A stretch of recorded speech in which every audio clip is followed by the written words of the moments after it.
Can we take few minutes to thank and greet some of the people? Just 2 or 3 minutes before. Sure. Before we start. Okay? That's great.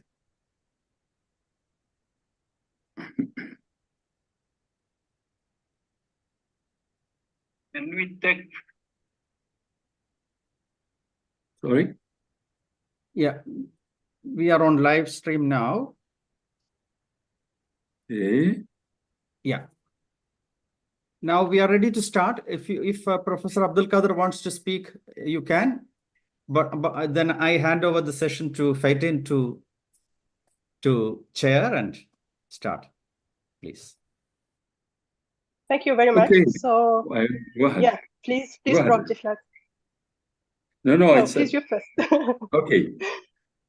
Well, as I have the honor to start, I would like to say a few words.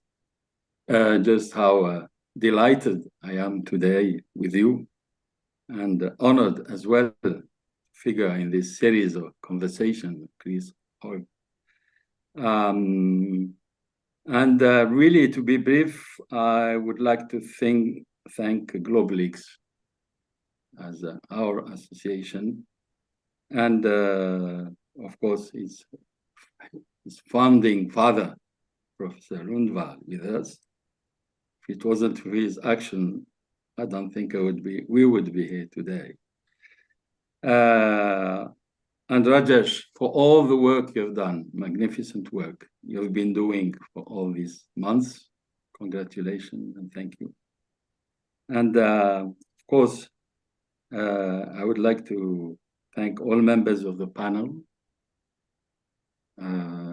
FATEN, and of course, Andrew, BENGT, and BITRINA for having accepted to be with me on this important day, I think, at least for me. I see it that way. I would like also, of course, to thank my great friend and brother, discussant Alexis, who has been with me for all these months of preparation. And I'm very grateful to him. Has been doing great work, support. I think we do need support in these circumstances. And of course, I would like to thank BENGT again, second time as panelist this time. I think I will be doing frequently Vault, sorry, on my presentation, but that's how it is. So bear with me, please. And of course, I will not forget my own network, the MacTech network. And sorry, I forgot Andrew. Andrew, thank you very much. I didn't, okay. And all the members of my own network, the MacTech network, have been supporting me and have been given a great deal of effort so that we actually are preparing adequately this session, and they've been doing a lot of diffusion that I know. And one of the representatives of the network is, I think, Amroon Sadiq, who I see on the board there. So thanks, Amroon. I think the name of, he'll probably transmit my appreciation and thanks to everybody. But as I see him, I will talk. And of course, I will be coming again and again. This is the team to my friend Ahmed Damu, who is here, but I'll have the opportunity. So I welcome him and thank him because he's been my partner for so many years. This being said, I think I will not thank all the list of all the friends who are around. There are so many and participating, and I'm afraid that I might forget some of them and lose them forever. So please, I think I'll stop here. Thank you very much for giving me the word. Thank you. Rajesh? Thank you very much. Yeah, thank you very much for those kind words and warm welcome. Thank you everyone for being here. So good morning, good afternoon, good evening, from wherever you are coming and joining us for this new episode. It's an honor for me to be our moderator for the discussion today. So here is FATEN Bahar, research fellow from the University of Carthage, Tunisia Polytechnic School, and visiting fellow at the University of Rhodes Institute of Economics, Social Sciences, South Africa. I'm a scientific board member of Africalix, and I have the honor to join this network this year and be part of you.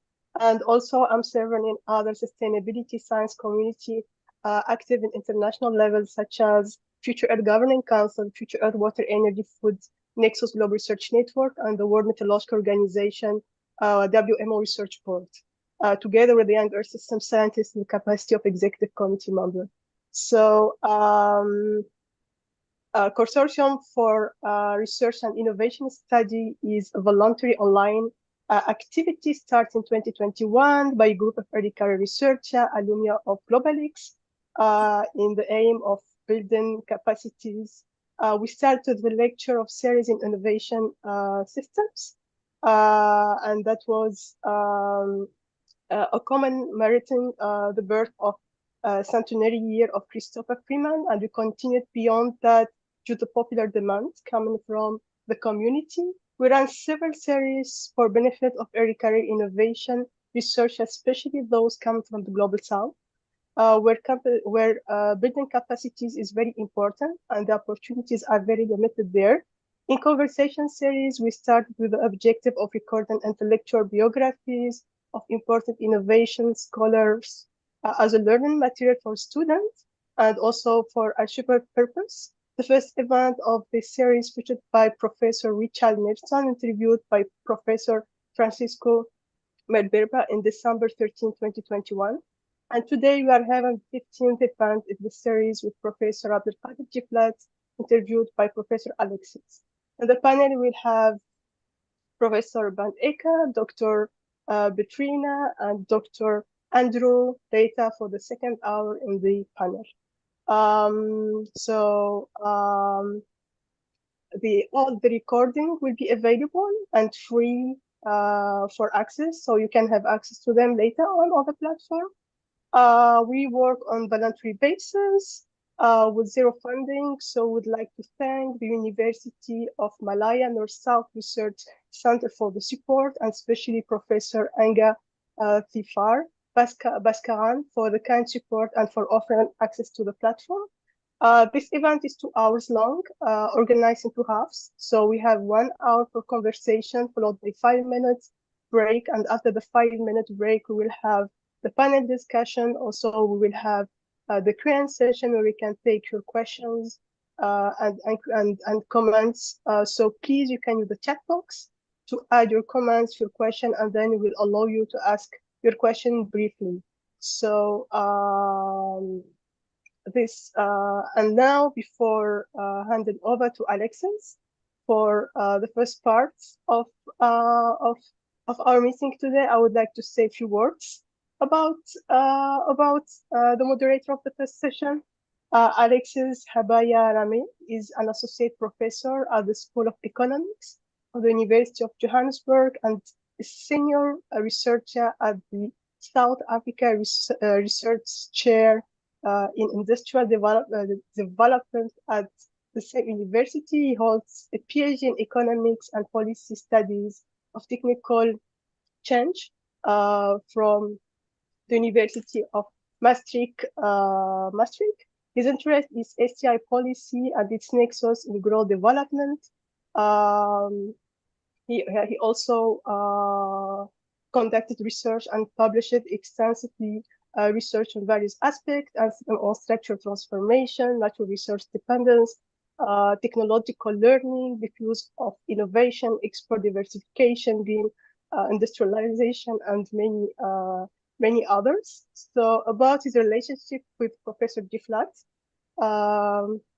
Alexis met Professor Djeflat in 29 in Dakar, and from there the relationship started, and maybe you have now the chance to tell more about that. So Alexis, the floor is yours, and thank you very much.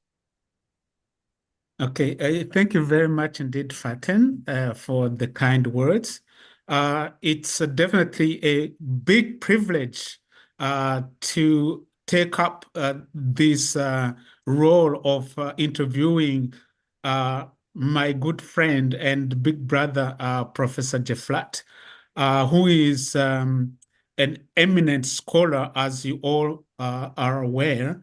So Professor Djeflat is an emeritus professor at the University of Lille in northern France.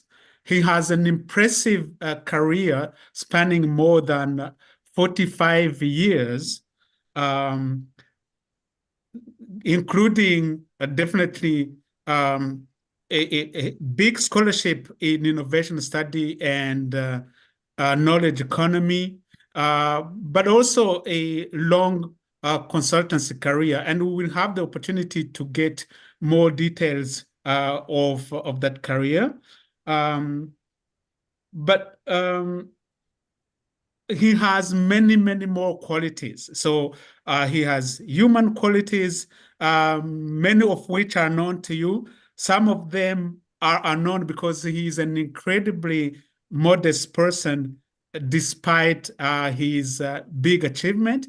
He is an extremely generous person. And I think most of those who know him for his great generosity. But what many people may not know is that he has also agricultural skills. He actually has a very, very beautiful garden in which he cultivates different plants. He grows fruits and vegetables and flowers. So we have the chance and the privilege of having a conversation with a man of diverse talents, great achievement, especially somebody who has greatly contributed to innovation field. Professor Djeflat has studied both economics and management. He also has this special feature of being at the crossroads of various identities. So he is an African, as you all know. He is a European for having spent most of his academic career in Europe, starting from Britain when he did his PhD, and then in France, where he spent many years as a professor at the University of Lille. But he is also a Muslim scholar, and part of his career has also been to be on the advisory council of the Organization of Islamic Cooperation. If I were to actually list all of his achievement, as I told him, we would have to write a whole book. But most important detail, his name, Abdelkader. He was born in Algeria during the French occupation of Algeria, and his name was given to him by his parents who were in the resistance to colonization, and it is derived from the great fighter, independence fighter, the Emir Abdelkader. So, and I think it's extremely important to underline that, because part of the motivation for all of his achievement in academia and in consultancy is also rooted in his origin in that context, the state in which Algeria was left after independence, and its struggle to catch up technologically and develop the type of industrialization that would lead it to accommodate the needs of the people after the devastation of the war of independence that lasted several years, more than 8 years. So without so many more qualifications, because it will take up half of the day, I would like to give him actually the opportunity to shed light in his own words on that impressive career starting from the beginning in Western Algeria. So, Professor Djeflat, welcome to this conversation. Can you give us a short overview of the beginning of your career and how it started before we move to how it developed into different phases of innovation studies and knowledge economy? Well, thank you very much, Alexis. You've been very, very kind, and I am humbled by all what you said. I did some work indeed, but certainly not all norm. I've done career like many others, trying to understand a few things. So you've been very kind saying all these words about me, and I'm honored, and thank you very much. And by doing that, you have given away my secret garden, which I thought was something confidential, just between you and I. But anyway, I'm quite prepared to share it with everyone. Indeed, this is one of my hobbies, and I like.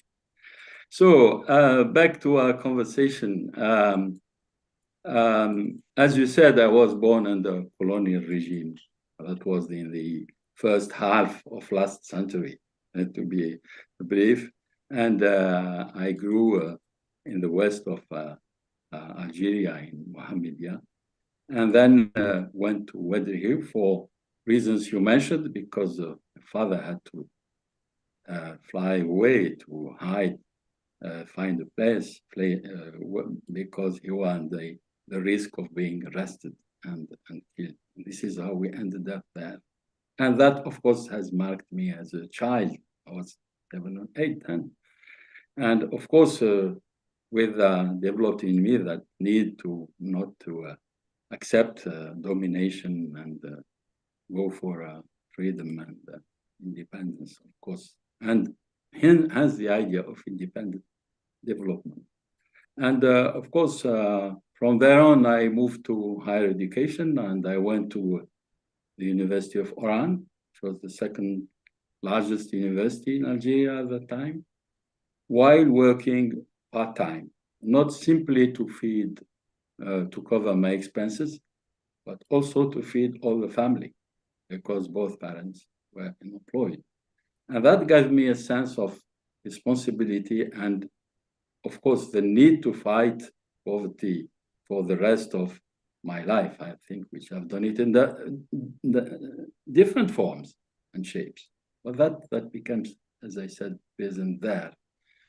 I had even before I graduated, actually, I had a brief career at the Ministry of Finance during my 4th year and a little after, when I graduated. And that convinced me that I wasn't made for a bureaucratic career. So I resigned and gave up when I had a good position as administrator at that time. But I thought that wasn't really the thing I would want for the rest of my life. And that was briefly, as you said, just few elements to complete, but I think you have said it all for this brief introduction of myself, if I may, Alex. Yeah, you are extremely modest. Of course, you have edited more than 30 books and produced more than 300 articles, attended more than 200 international conferences. You have set up this MACTEC network mentioned earlier by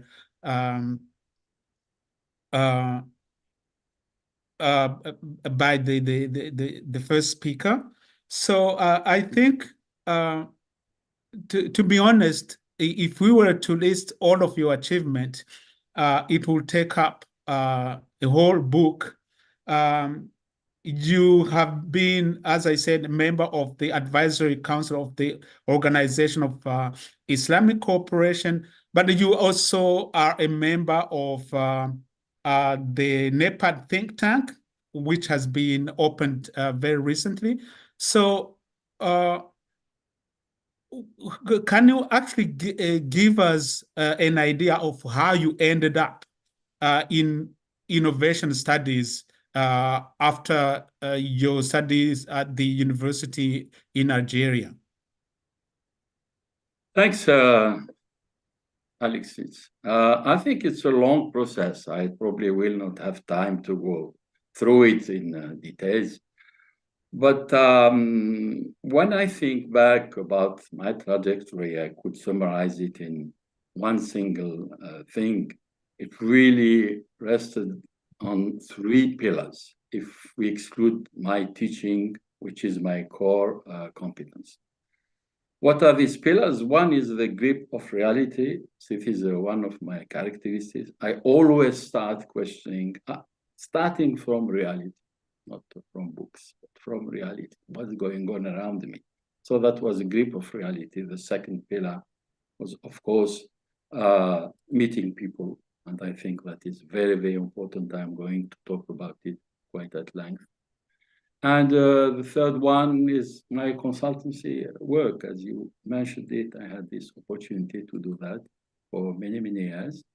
And those 3 pillars, I think, could explain to some extent how I ended up in this field. Going back to the first pillar, which is grip of reality, I think it all started by observing Algerian reality while I was still in graduation. The country had chosen an import substitution model driven by industry or manufacturing, following the Albert Hirschman imbalanced growth theory, which development economists know well, and also the strong influence of the French Grenoble School of Thoughts, namely the representatives François Perrault and de Bernis. I think Paul knows them. I understand. This model implied massive imports of technology from abroad, of course, and there was money to bring it. This is the oil revenues were quite following the what you call the oil shock that beginning of the 70s, and that translated bringing in various forms of technology, equipment, plants, instruments, and also various services such as design, engineering, and those other things, but with little technological capabilities. So it soon started to show its limits. Mid to late 70s, with a host of problems related to difficult absorption, long before it was inscribed in as a concept in the literature. And at the time, we called it technological mastery. So I concluded in my mind, and before I even read anything in the literature, that we were facing a problem of technology transfer. And this became my first area of research. That lasted from roughly 77 till mid-80s, 85. Although these areas overlap, actually, I will say it later. The second point, pillar, I would say, is meeting outstanding scholars and great personalities. They were not only scholars, they were humans, also great personalities, which I called productive encounters, or we might call learning through role models. They were role models. And this opportunity, I was lucky enough to have this opportunity to meet quite all of them. To be brief, the first one started when I did my postgraduate studies at the School of Management at the University of Bath in England. I did actually both my master and my PhD. And the topic I chose was high technology suppliers to low technology buyers, but from a managerial point of view. looking precisely at that interactive process, which takes place when that technology is being transplanted or transferred from both, say it quite very, both by low technology base. And I developed then a new dyadic interactive model. This is a sophisticated name, just to see what went on in that interactive process. But the developmental dimension was missing to that, because it was really a recommendation and implications for firms' strategy, how they would caliber the strategy by selling this technology on the world market. So I kept looking around, and I came across an article written by somebody called Charles Cooper, which attracted my attention simply because that was the title I was looking for. It was called The Transfer of Industrial Technology to the Underdeveloped Countries. Published that in 1970. So I took my pen and wrote to Charles Cooper with no hopes that he will answer, because he's this big man, I have young students. And they suddenly, quite unexpectedly, he invited me over to visit him at Sussex University. That was the beginning of the 1981.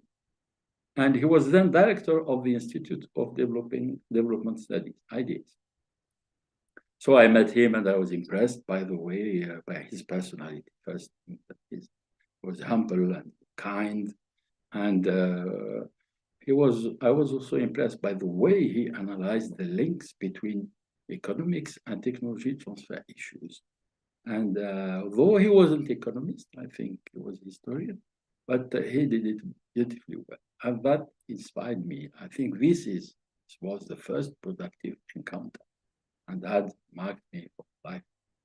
Of course, we remained friends since then until he died. And Charles Cooper put me in touch with somebody called Martin Beck, who was at that time senior researcher at the Science Policy Research Unit at SPRU, worked on the problematics of international technology transfer. So adding that international dimension to technology transfer to developing countries. So I contacted him, and we talked a lot. He was also interested in my experiences, which I lived in Algeria, and some things, I think, case studies. And he said, well, we will probably work together, because I think I need you on one stage or another, and we can share knowledge. And I learned from him various concepts, such as technological accumulation. In fact, I edited a journal, a special issue journal at that time, called Technological Accumulation in the Developing World. But also technological capability building, technical change, spillover in developing countries, design engineering, and others. So that completed, to some extent, also my knowledge about these issues, and broadened certainly my problematics, and gave me opportunity to raise other questions. But he was also at the same time an outstanding consultant on science and technology, and he worked for various institutions, and in particular for the Economic and Social Council for West Asia, that is the United Nations agency, which covers as well the Arab world, Asia and the Arab. And he, at one stage, invited me to do some travel and do some work, but minimum in this endeavor. That was my second productive encounter, and Martin comes acquaintance for a long time. I was very pleased to see him in Tanzania, and when he came, I think, Global X in Ghana, and we were thrilled to see him again, and on various minor occasions, but he has always been there. And Martin introduced me to one of his friends, Jeffrey Older, who later became director of SPRU from 1992 to 1996. And Jeffrey was heading a pioneering project on science technology policy instrument, famous STPI, and the implementation of these instruments in a context of developing countries. And that project was funded by IDRC. For those who don't know IDRC, this is a Canadian Development Agency. And he invited me to join the project, which I did. I learned a great deal from him and from the project, but also is a very kind and very open personality. And we had very, very good, very warm, friendly relations until he actually died not long ago. And my relation with IDRC went on for nearly 10 years. And I take this opportunity to greet my friends who live in Canada and who are present with us, in particular Prof. Bashir Mazouz and Abdelrahman Benariba, whom I believe either have joined or will be joining. And in another, that was also an important encounter, as I said, third encounter. And in another visit to SPRU, I wasn't there permanently. I just went from Bath from time to time to attend some seminars. And so from from time to time, I met new people. And in another visit, I met another person who also highly impressed me, a brilliant Palestinian scholar of science and technology, Professor Antoine Zahlan, who taught at Imperial College. He was actually from engineering background in London, and he was visiting fellow at SPRU. And we talked a lot, and of course, with the specificities of the region and the issues, technology transfer, accumulation, that's absorption. Antoine Zahlal had also this capacity of doing long wave historical analysis of how things developed in regard technology transfer, building capabilities, engineering for the Arab world. And he was also a prolific writer. I think more than 40 books he wrote, a lot more, I think. And also his depth of analysis impressed me. I learned a lot. But also as a great personality, I think his openness and kindness also, and always ready to help young postgraduates and also students to progress. And he died a few years back. And I've had the opportunity to write a chapter in a recent book written in his memory. And that was the fourth productive encounter. So these encounters in the early part of my formative life, I think, were essential. I must admit, when I think back, and I'm sure if I hadn't met these people, my career would have been perhaps totally different, something else. So this, I think, beside of having been impressed by their knowledge, of course, was also impressed by the human feeling, the friendly relationship. They're all very humble as well, which is one great characteristic of the great people. And though I never met Christopher Freeman, because whenever I traveled to SPRU, I thought he was traveling elsewhere, either in Japan, China, or I don't know, other places. So not directly, but we talked a lot because all these people I've mentioned here were his close friends, and this is how we learned about him. And of course, besides reading some of his work. And that's sort of for the first part. And I waited for some years, and they explained how I'm going to explain. And through the same process started again. The grip of reality, the productive encounters, and of course, the consultancy. So the grip of reality, mid-80s with the falling prices of commodities and debt crisis, the import substitution model got into crisis, and access to foreign technology became difficult. And on top of that, a large skepticism about technology transfer took place, both in academic circles and at policy level. So nobody, what we started hearing is there will never be technology transfer. It's just, fallacy, it's a dream, never fulfilled, that sort of thing. So everybody became skeptical. And the only remaining path for developing countries was to try and develop their own technology and seek some kind of self-reliance through what? Through innovation. And we started raising many questions at that time.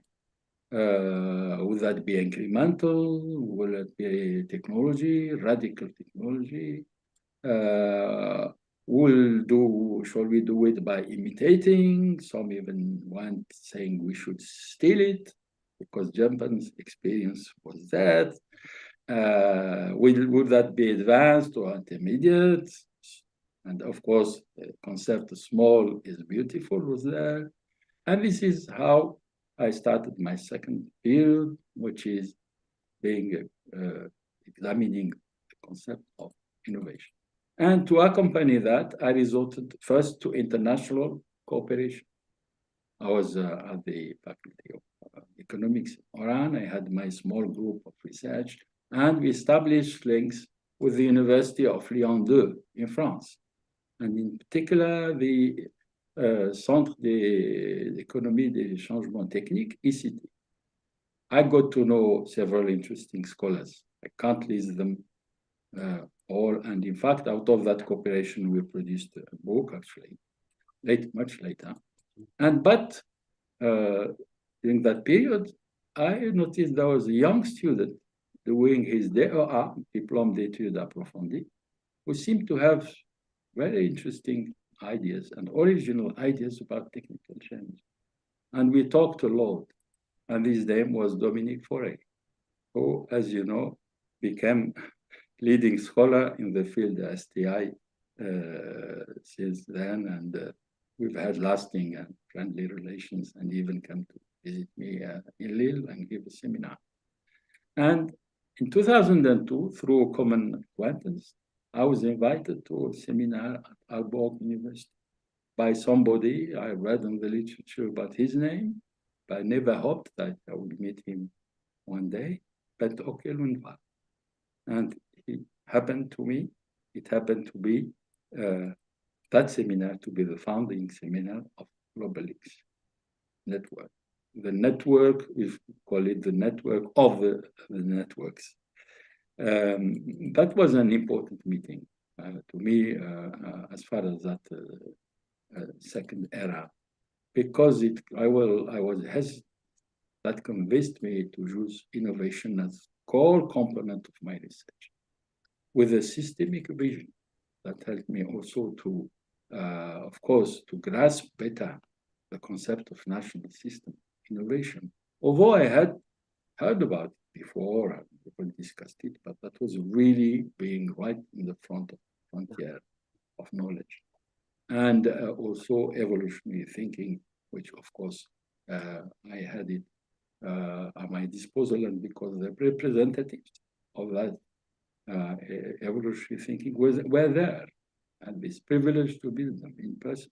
Ignace, Alarba, of course, Penel. And Prof. LUNDVALL, I must say, with his unique personality, and I have not exaggerated, his openness, kindness, wise knowledge impressed me, and he became a role model, source of inspiration, I would say. I even picked up some of his ideas how to run networks, and applied them to running the MACTEC. And I take this opportunity, of course, golden opportunity, to express my gratitude to BENGT for his confidence and the support he has given me all these years. And we were discussing with a friend long ago whether the crisis of higher education and research was not due to, among other things, to the deficit of role models, symbols at the university in our part of the world. That doesn't mean they are not personalities, but were they given the means and support to play that role model? I doubt it. And what made it worse, that migration of high caliber people, that was, of course, deepened the crisis. The third pillar is, and that was the last encounter I think I did as far as my whole career now is concerned. The third pillar is the consultancy work. To be brief, I would say I fell into it when I was young, freshly graduated, young doctor in 1982, just like Obelix fell into the magic potion in the French cartoon Asterix and Obelix.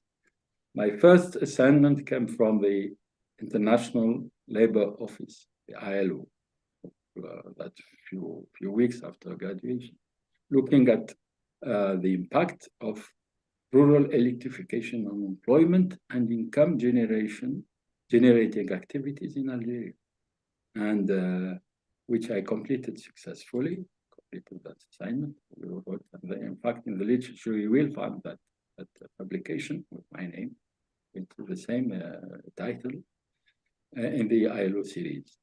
And that opened in front of me the vast world of international consulting, which I discovered, which I didn't know, of course.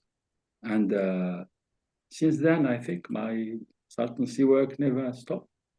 And for many years, I've been working with practically major UN agencies, UNDP, ISQA, Economic Commission for Africa, and others. And on several occasions, and for certain of them, like the Economic and Social Commission for Western Asia, I had frequent relationship, and where on various occasions I had assignment, and that, of course, thanks to people who met, and I will thank in particular my friend Omar Bizri, who is certainly present with us, and his everlasting friendship, and also because of his knowledge, support, and personality. This is also an encounter, I think. I will not forget, we have been in touch. And in most recent, I will not describe or give all the titles, all the work I've done. I just go to the last one. The most recent assignment came from UNESCO in 2020, where I was invited to participate to the writing of the science report. This, as you know, the science report is published once every 5 years, and it's supposed to give an idea of how far frontier knowledge and science report. And that was an interesting thing. And this one, it was published under the title, The Race for Smarter Development. And I take this opportunity also to greet my friend, Dr. Munif Zaubi, who is I believe is present with us, who is my co-author on the Arab chapter of that report. And in total, I think not far from 50 reports have been produced, destined to these organizations and indirectly to policymakers. I think because they are diffused, they are intended to be for policymakers. And this includes also the studies for Algerian institutions, because at several occasions I was asked by ministries and agencies and state organizations to do some work on one aspect or the other. And I found it also very rewarding exercise, top of the knowledge, because I did a lot of learning, which I wouldn't have done by staying essentially within the folds of the university, within the academic sphere. But I think I was fortunate in that respect. I don't think many of our colleagues had that opportunity. But while I was fortunate, I think in the South in general, and in our part in Maghreb regions in particular, consulting, and particularly the freelance, hasn't been recognized as an important activity by the authorities for many years. And therefore, it didn't develop at the right rhythm. And when you compare it, the number of consultants in that region to the rest of the world, it's a very minimum. And we are poorly represented in that. I think there is now an index somehow, I can't remember, which ranks countries in relation to that consulting capacity. And but things I seem to be changing in recent years, and thank God for that. So this is Alexis, roughly the various polls and the various reasons how we came to do to this innovation question and being an innovation scholar. Thank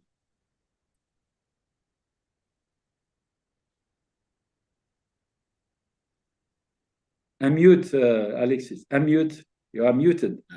As I said in the beginning, you are a scholar of multiple capabilities and multiple identities, with the publications in Arabic, in French, and in English.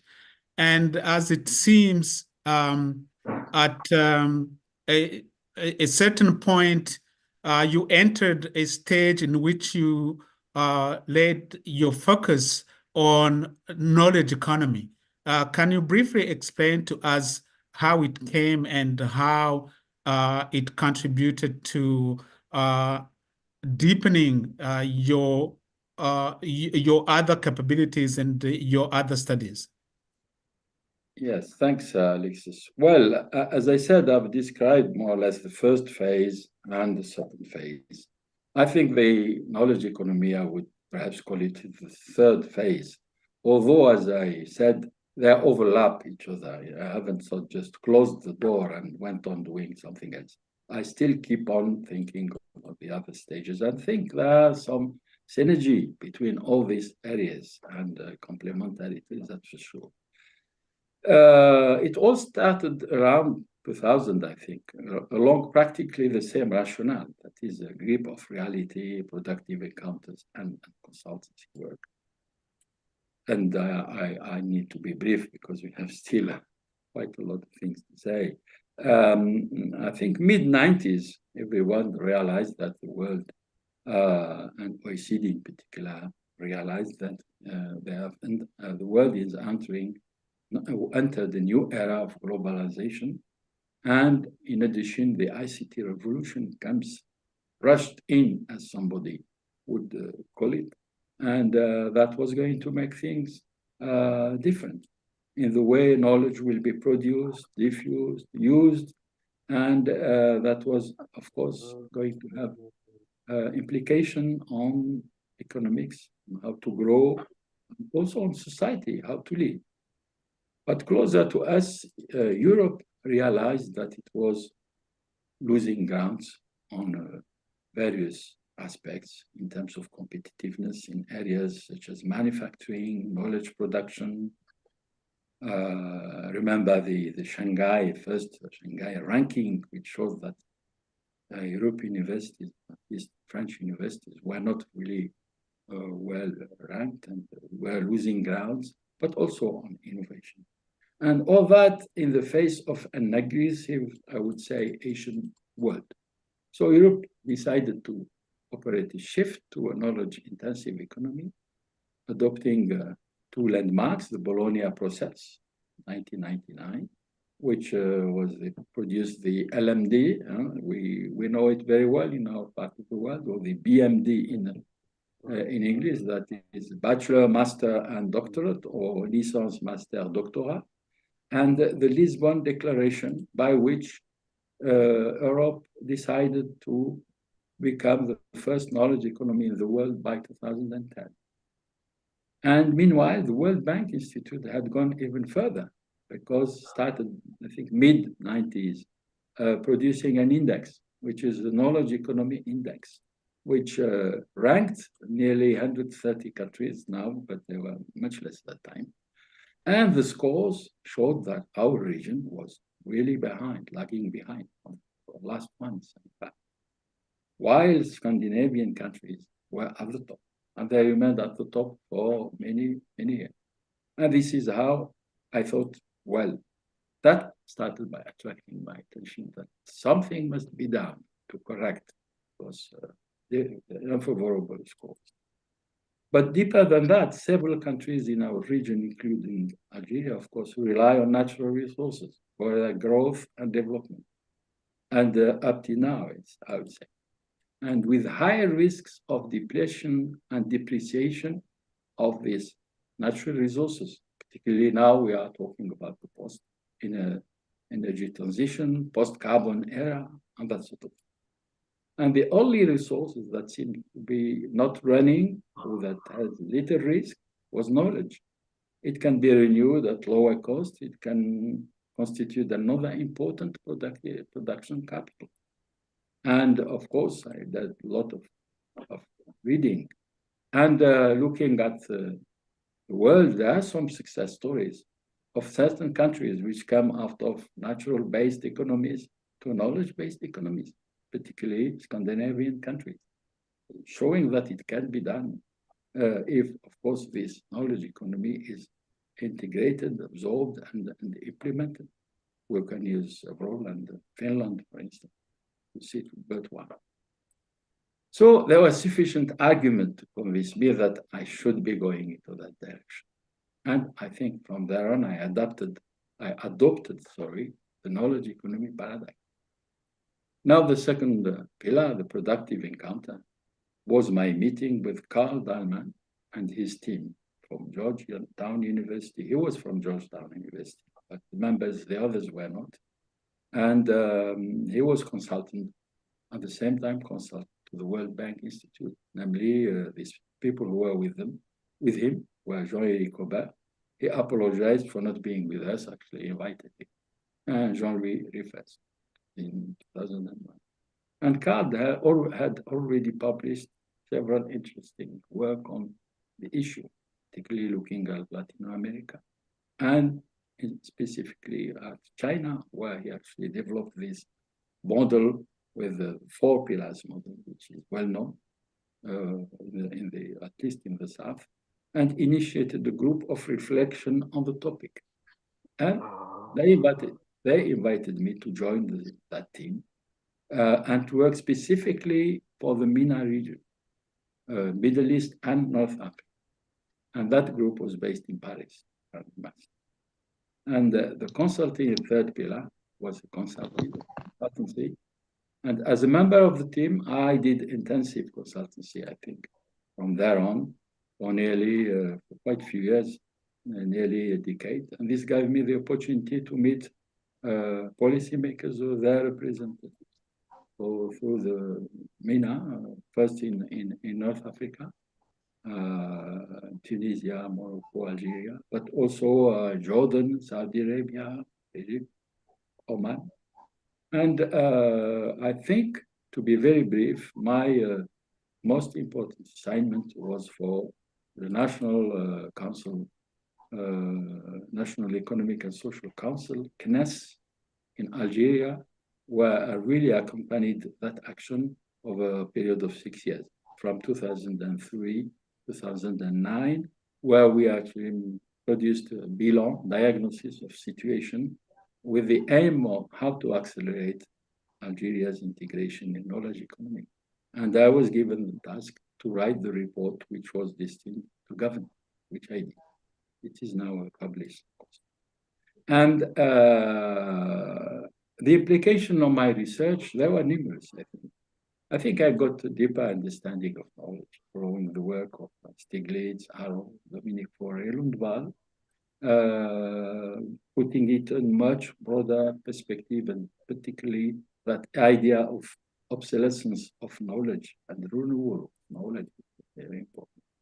And it broadened my perspective of innovation and deepened the systemic approach. That's why I think I didn't really leave the field. I was still in the continuum of the systemic thinking and systemic approach, because innovation is only one aspect of knowledge economy, as a much broader paradigm. And that helped me better grasp the knowledge for development paradigm, famous K4D, which I used in some of my writing. And that helped me also to initiate the first project on knowledge-based economy in Algeria at the CREAD Center, Center for Research in Applied Economics, Algiers. And I greet some of the members who are here present with us. And of course, I put a team essentially of young doctoral students. Now they're all doctors and professors, I'm happy to say. And we produced about 4 to 5 books and several articles. And I had the opportunity to organize the first national conference on knowledge-based economy and sustainable development in 2006 in Algeria, in partnership with another association, which was the Algerian Association for Technology Transfer. And I'd like this opportunity to thank and greet its president, Dr. Ahmed Damou, who is with us, long-lasting friend as well, and we did a lot of things. Maybe he will have the opportunity to give further details later in the debate. What impact on policy? This is absolutely fantastic work that you have achieved.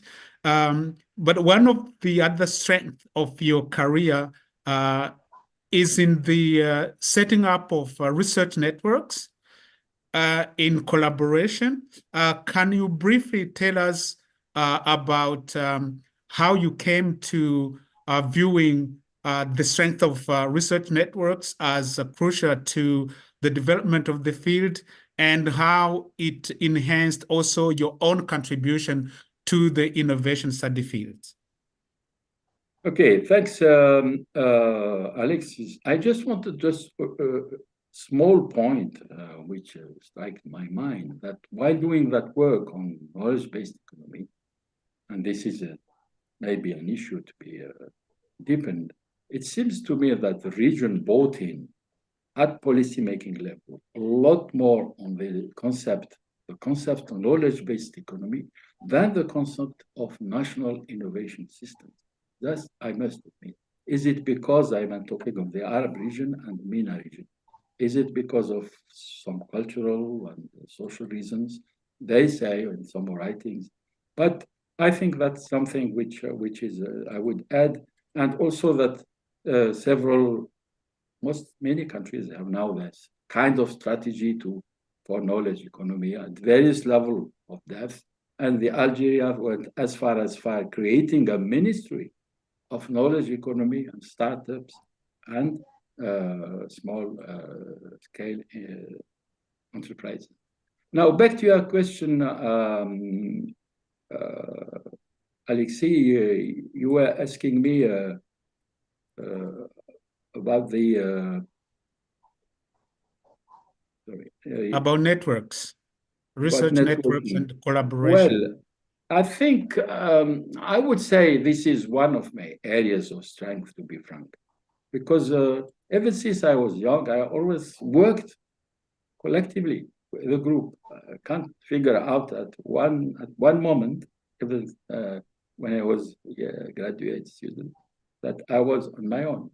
So I always, even since I got my degree, I, as early as 1976, 77, before I even completed my doctoral study, I actually initiated an informal research group on technology transfer and development in the Faculty of Economics, which then became the first research unit that became formalized after, of course, Science and Technology in Algeria, and affiliated formally to the National Center for Research for Applied Economics. I think the second most important initiative, you just mentioned it, is the creation of, which is a collective project, MACTEC Network. How did it happen? I will be brief because I think time is running. I had the opportunity at the beginning of the 90s to go to Japan because I was fascinated by this Japanese model. and how they managed to master and accumulate technology and to integrate science and technology in the outstanding development.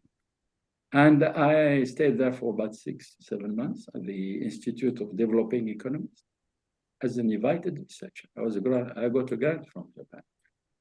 And just like Chris Freeman, when he came back from Japan, I also came back with a firm conviction that Japan's success in technological development rested on networking and work organization.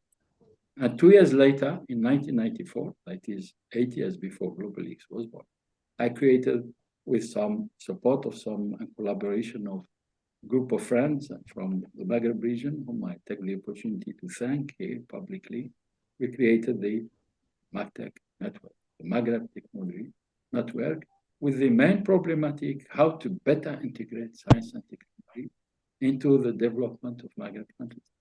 Through the network, we promoted knowledge sharing and collective learning. Just few indices that we produced nearly 18 to 20 collective books. We hosted more than 300 postgrad students for internship who would come from the various countries to stay with us, and which of course accelerated the doctoral work. And as I said, many now all of them are graduates and all of them are doctors and many are professors. And through this channel, we managed to spread and diffuse some of ideas on national innovation system, evolutionary economics, knowledge-based economic learning, and that sort of thing.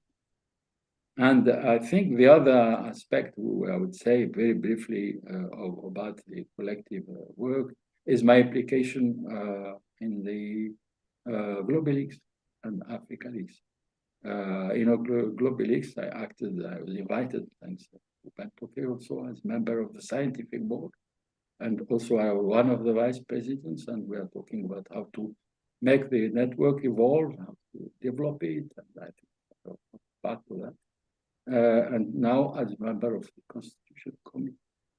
And for Africa Leaks, where as a founding member and member of the African Scientific Board, I think I put some effort, a great deal of effort, on developing activities of the network in the Northern African region through contributing to organizing academies, conferences. I will come back to that. So I think teamwork and collective research have always been there for me and highly rewarding for me. And I think, like all members, I did a great deal of learning, and I would attribute perhaps more than half of my publications to that collective learning and teamwork.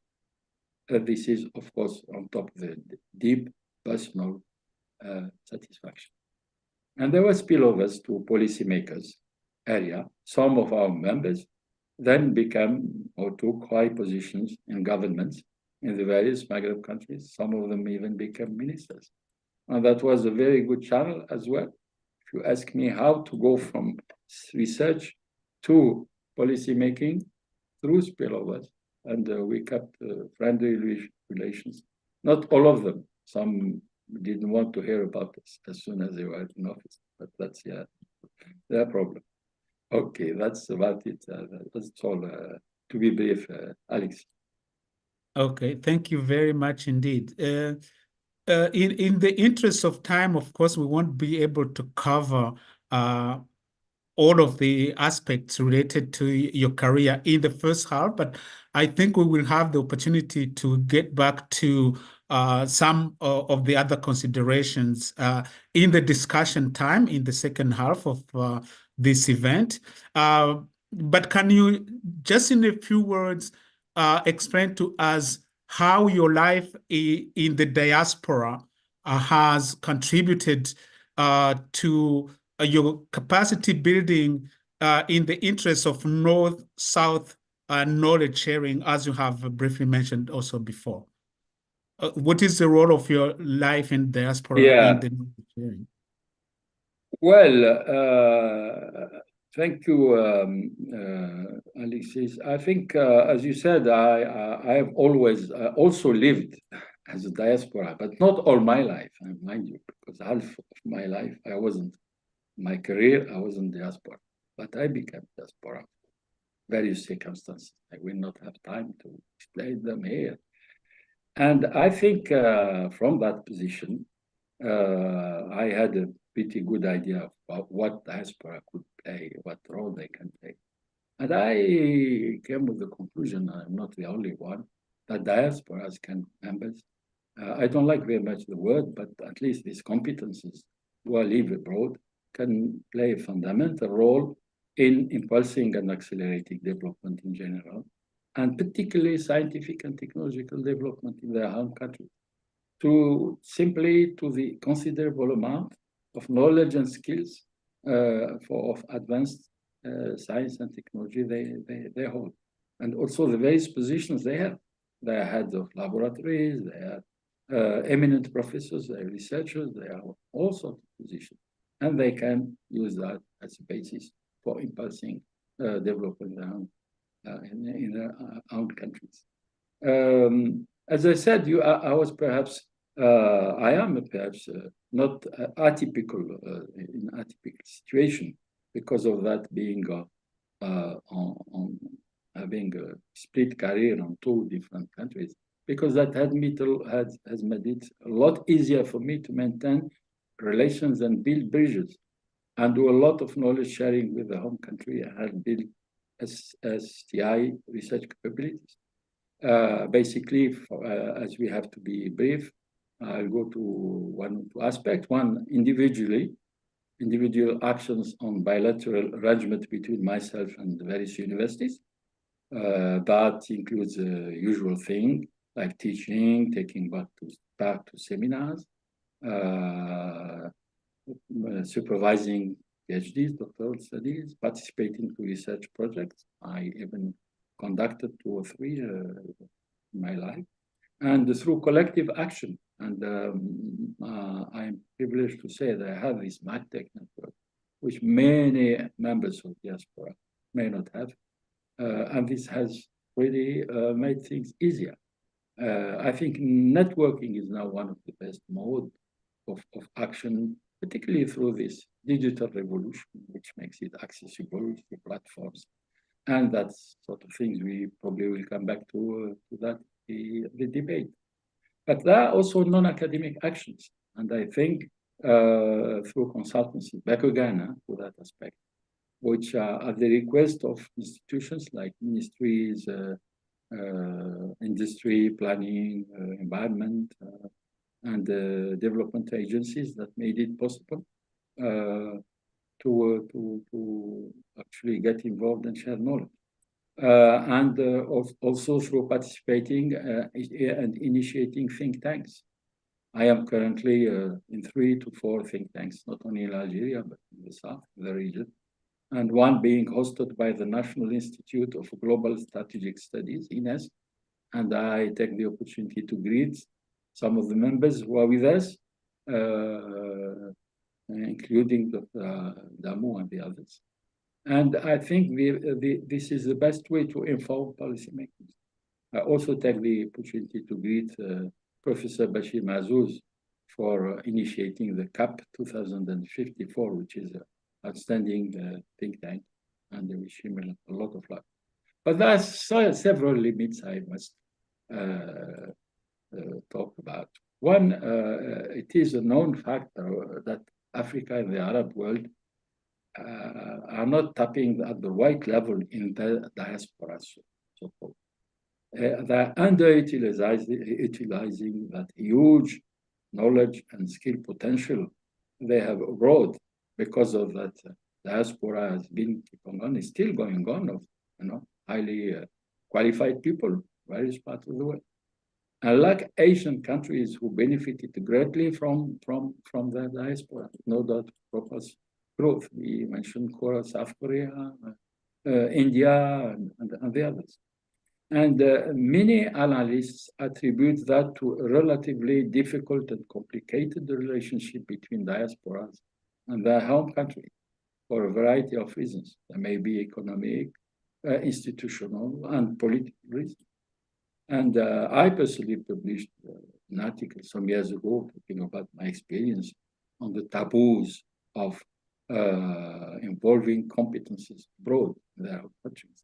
And a colleague recently wrote a book, Cameroon, Africa against its diaspora. That is going very far.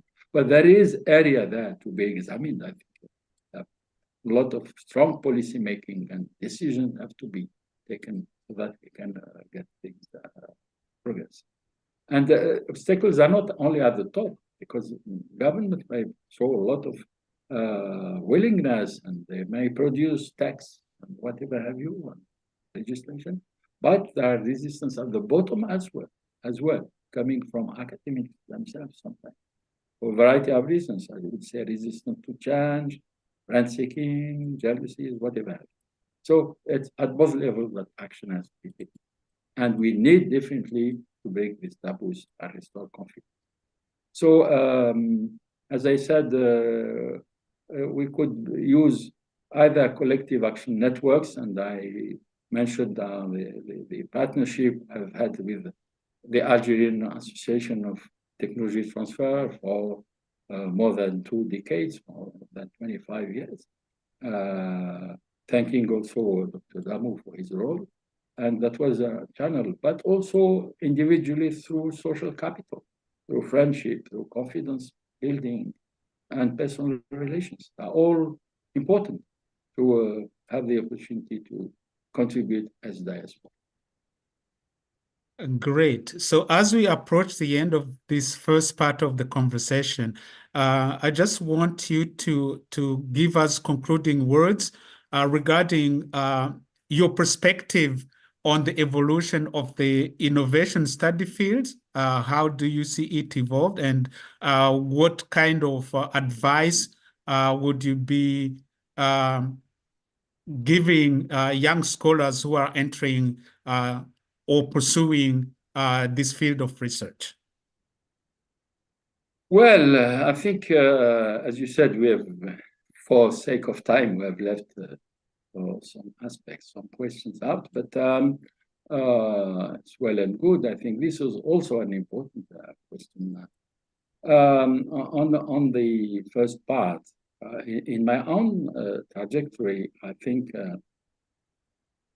I seem at one stage to have put a lot of emphasis on mesoeconomic level.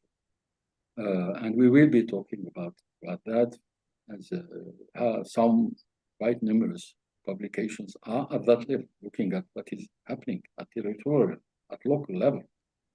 And I've been attracted to that pretty early. And I edited and co-edited 3 books and dozens of articles on the mesoeconomic level. I think 3 main reasons: the everlasting difficulty in building innovation system at the macro level, with coordination failures, difficult interlinkages, interactive learning, not caring, institutional deficit, and so on.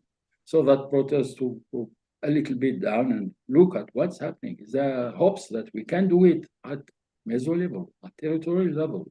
And of course, that's got inspired by the work done by our friends in Latin America, such as Casulato and lastly Arosina and Suits, and also Andrew Cummings, who is with us. And the second is difficulty in establishing a fruitful dialogue on these issues with policymakers at the center. Perhaps a deficit of evidence-based reason. I think we probably may raise a question with BITRINA and with Andrew.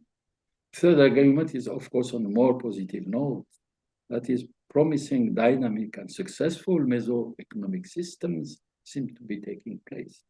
Various parts of the Maghreb region, and a growing interest being shown on clusters, innovation hubs, and that sort of thing, and knowledge economy pull in that direction. Having said that, we should not ignore the fact that our parts of the world, there is a growing literature, particularly by young promising researchers, possibly under an important thrust of the managerial school of thought, towards microeconomic approaches.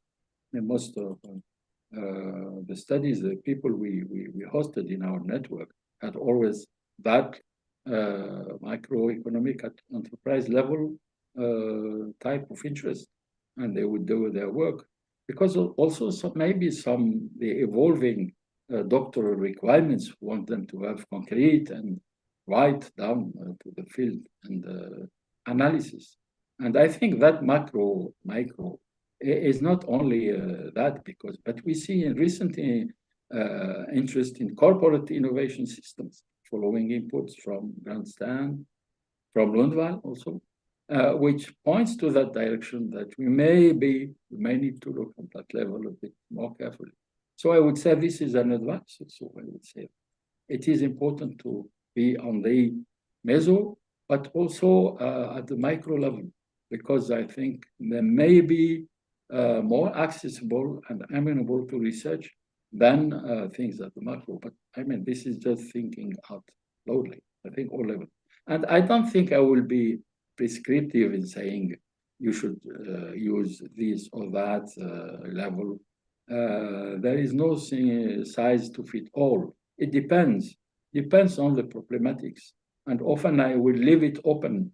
You may have to analyze all three levels at one stage for one type of problematic, or two types. And systemic approach is not only horizontal, it's also vertical systems, which is the macro system, the meso system, and the system at the front level. So I think I can't really be more specific than that, just be open about it. But in more general terms, my advice to young students and scholars reading from, I would say, first of all, as you said, the part which is productive encounters, I suppose, has to be fairly clear. Don't read, get knowledge only reading through books, younger people, but that is good and important, books and articles, but that may not be enough. Go and meet interesting people whenever you have the opportunity. Get inspiration from their work and life. That was certainly important in learning by more role models, I said, learning by meeting people. That's important. And in terms of choosing the topics, I think we've been rather traditional in our part of the world. I think we need to be more disruptive or go out of the box, I would say. And the recent report of UNESCO said the Arab region hasn't been going around enough, hasn't been producing enough disruptive knowledge. So that's in this fast-moving field of STI, you can't be only on the traditional type of problematics. And stay connected to your own reality. We'll talk about that. We didn't have time to talk about it, but it's an important issue. A lot of work which is being done, in fact, has no connection with the reality and probably useless. So think in terms of research action. Do it starting from the grip of reality, which I did myself. I think this is important because you have problems to solve, not only academic articles to write and academic grades. A society which is waiting for poverty, exclusion, health problems, all these people are waiting. And state are often invested heavily in you. So, and get away from this tendency to apply mechanically and blindly models which you are borrowed from such and such a source in the north, I would say, in general terms, which sometimes are adequate for northern realities. But you need to adapt them to see how suitable. You may even think about how to think about alternatives. Get away also from the fascination of econometrics for its own sake.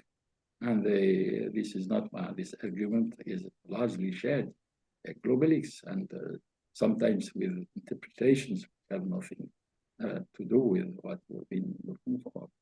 And the other consideration is motivation. It is important to have perseverance and certain level of resilience when you are doing this kind of work, particularly in the South, where the conditions are not always fulfilled.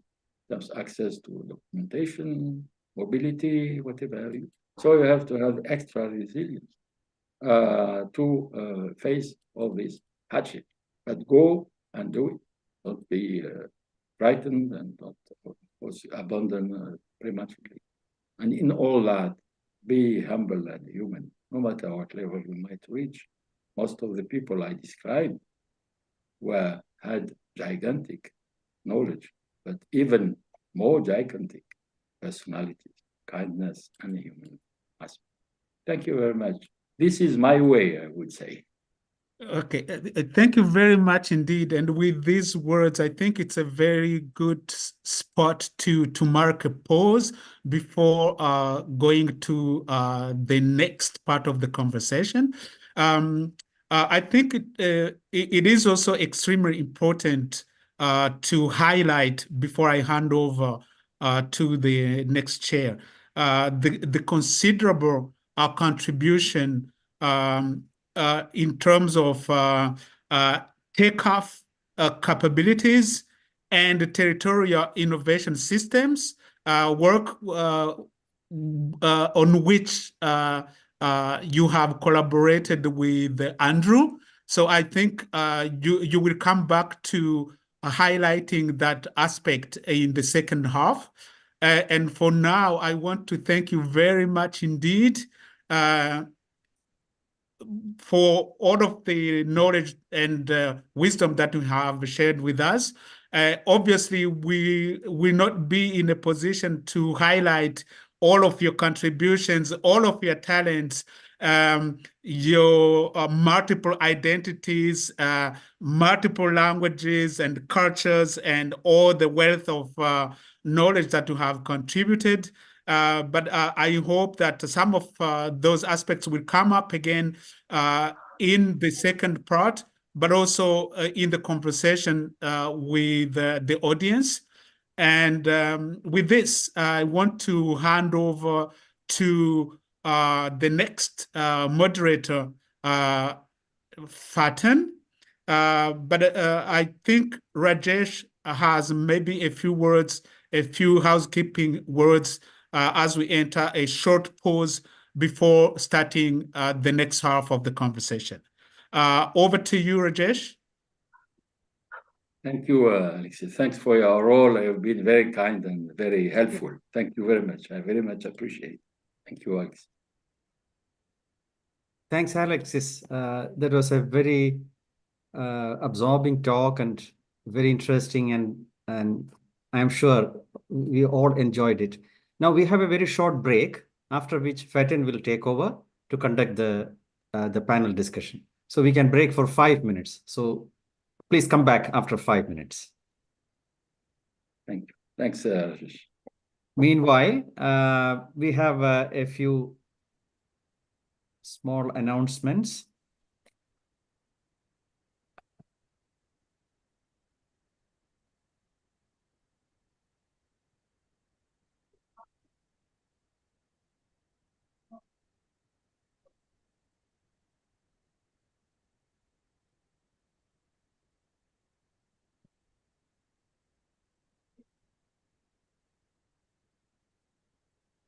Is the screen visible, or? Yes. That is a wrong screen?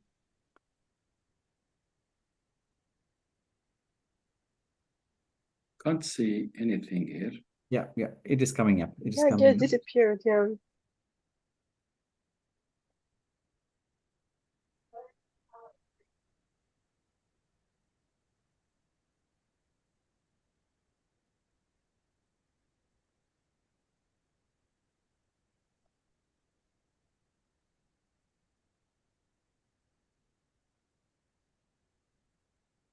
Okay, we see it. Is it the PowerPoint slide? No.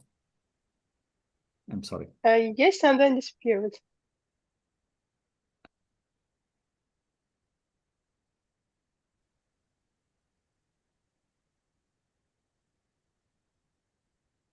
I don't know if I'm sharing the correct screen.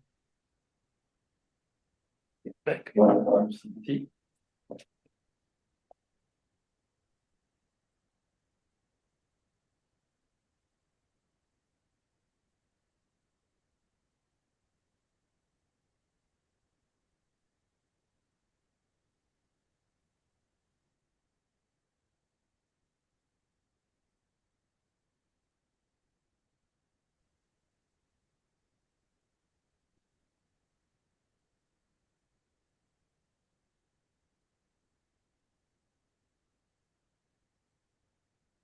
Our next program is on the 20th of February. It's a conversation between, we feature Professor John Fagerberg on 20th of February. John will be interviewed by Ben Martin.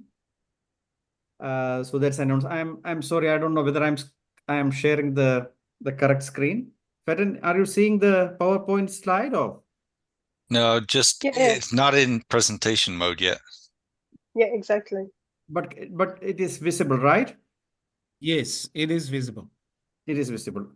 It was visible. It was visible. Yeah, now it disappeared. Yes. It disappeared now. Now, is it okay? Can you see it now? Yes. Okay. So this is the program. We have a panel of two scholars, Marion Feldman and Bart Vespagen. And the program on 20th will be moderated by Swati Mehta. So we invite you all for this program. We will, as usual, we will send around invitation and also reminders.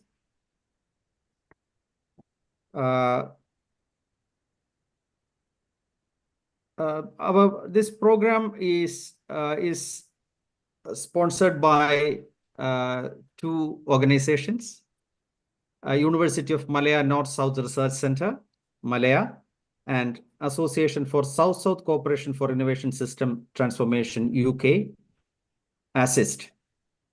So we are thankful to these two organizations for sponsoring the Zoom platform. As you are aware, we are running a pro bono basis. We don't have any funding, but these two organizations help us pay for the Zoom platform and website. So we thank them profusely.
Oh, thank God.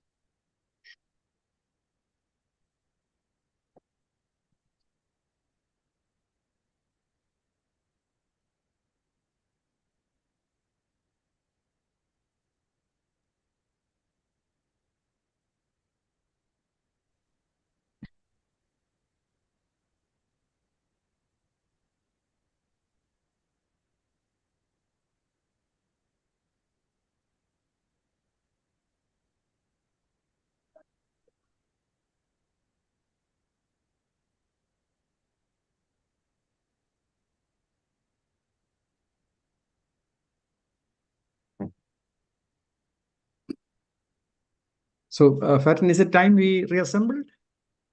Yeah, I think it's time and we can start. Yeah. So if Prof. Djeflat is fine and the panels are ready, so then we can start. Yeah. Okay, wonderful.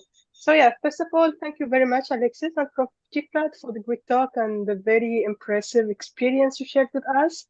And now I would like to welcome our panel to share their remarks with Prof. and we have three panelists for our next part of the discussion. I just want to share the structure of the second part of the discussion. So first we'll have three shares come from the panelists, and then Prof. Djeflat will respond to them, and then we will take the question and some questions from the floor. I hand over to Alexis to say the last word, and then I conclude and we close the meeting. So let me first start with our first panelist, and I'm very happy to welcome Prof. BENGT LUNDVALL. Prof. LUNDVALL is emeritus in economics at the Department of Business and Management at Aalborg University. His research is organized around the board of set issues related to innovation system and learning economics. He was the deputy director of the Doctorate of Science, Technology, and Industry between 1992 and 95, and joined Shanghai University in Beijing between 2003 and 2006 as a special term professor. He has been engaged as advisor for international organizations such as the World Bank and national governments in all parts of the world. He founded GlobalX in 2001 and served as coordinator until 2018. Since 1988, he has published more than 200 publications in the form of books, journal, article, and book chapter. So welcome, Prof. LUNDVALL. The floor is yours. Thank you.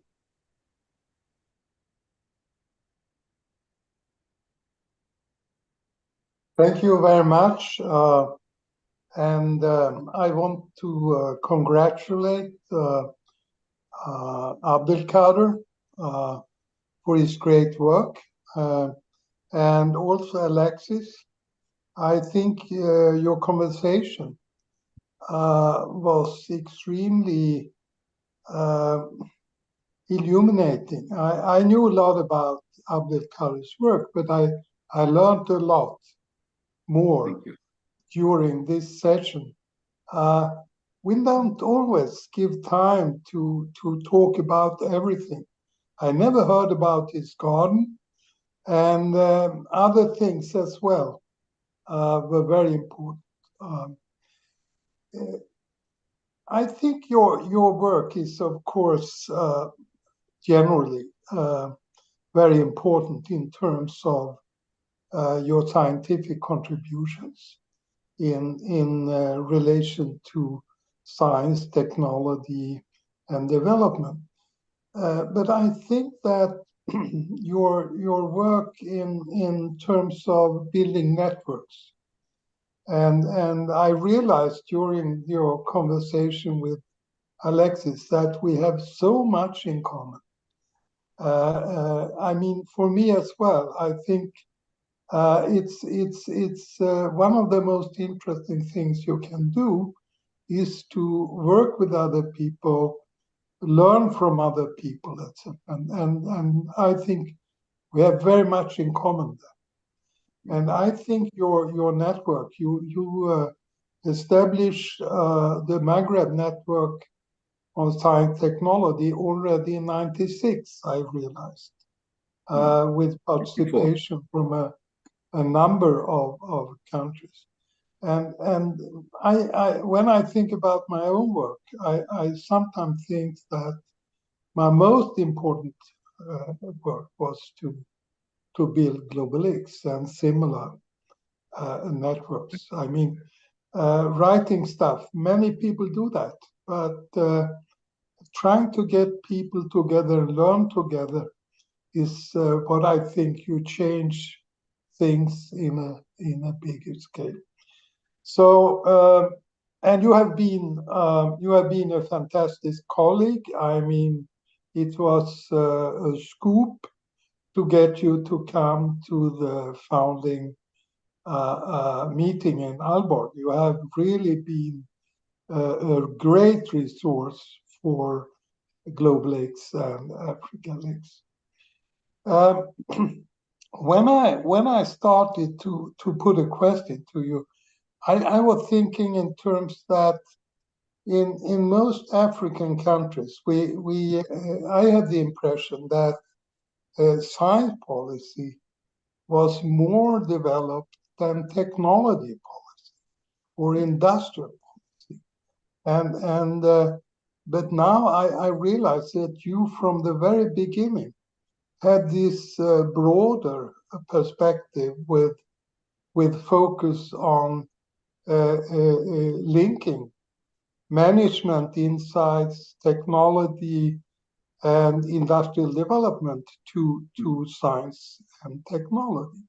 So my question to you is this reflecting what was the situation in Algeria and in the north of Africa in terms of focus on respectively science policy and innovation policy?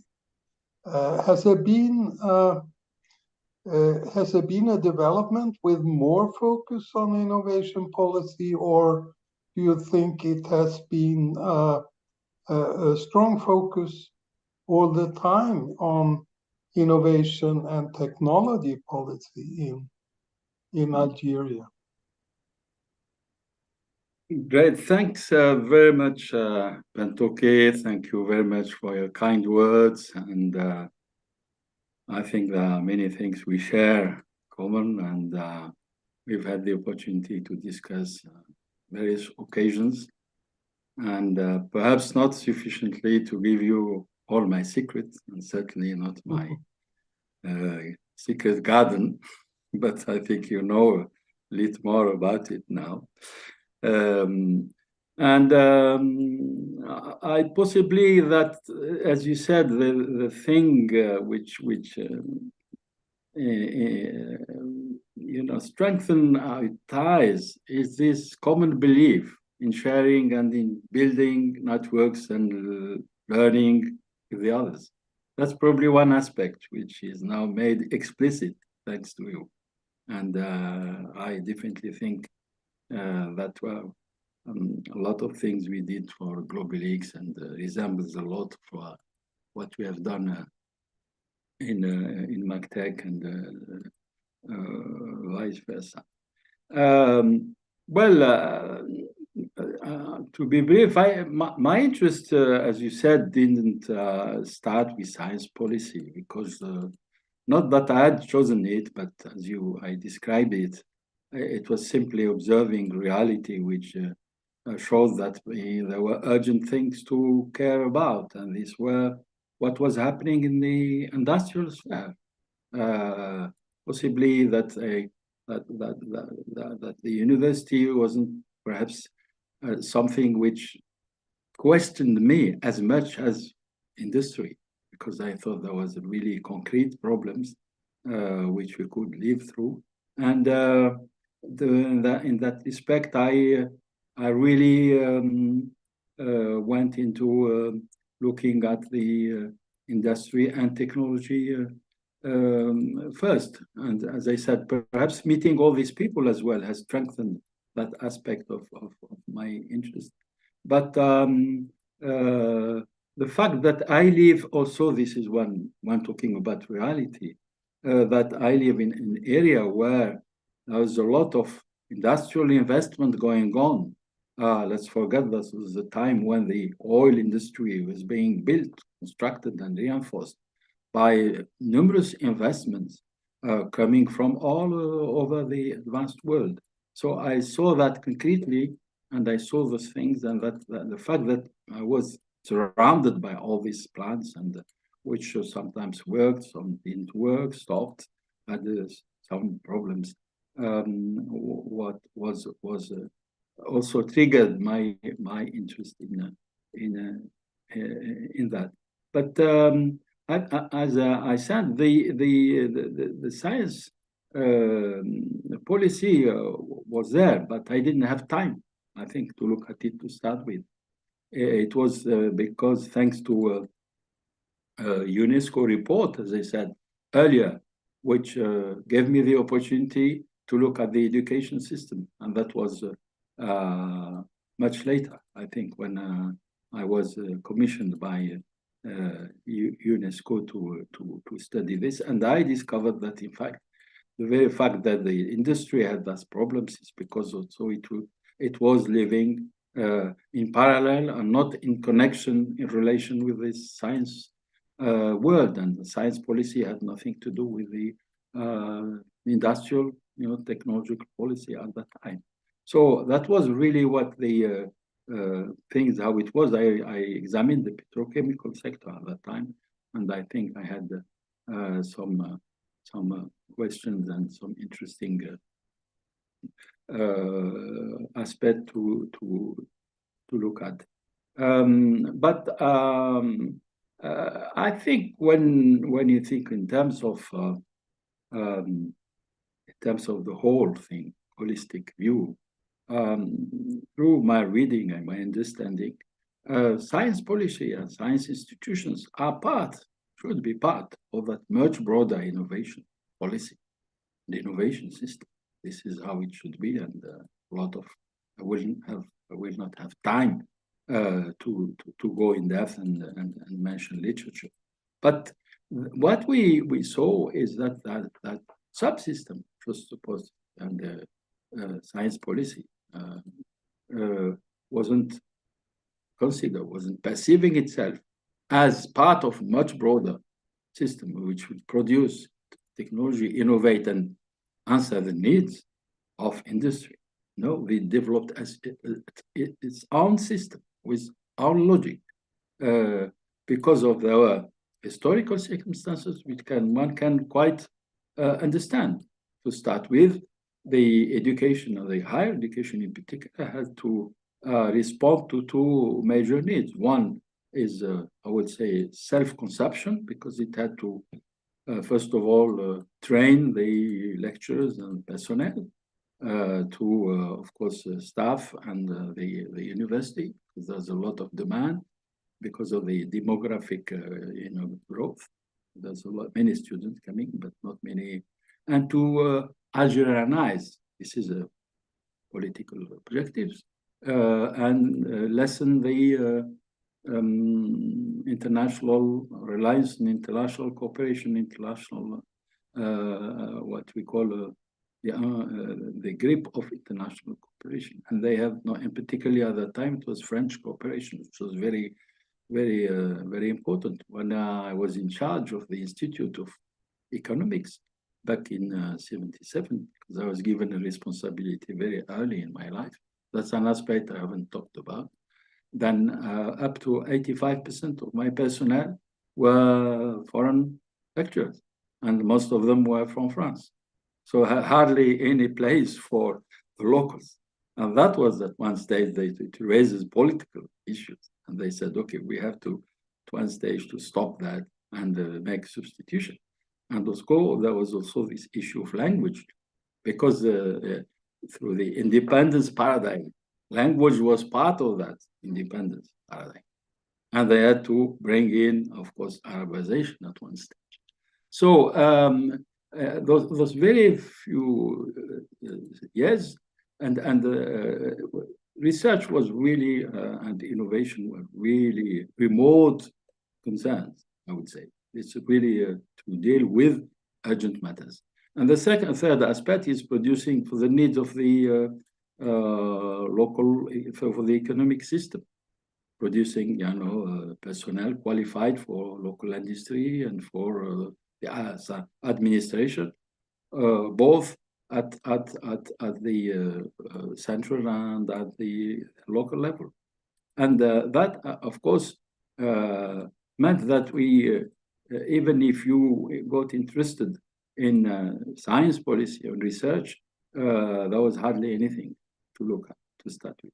Well, that situation, I think, has, of course, changed.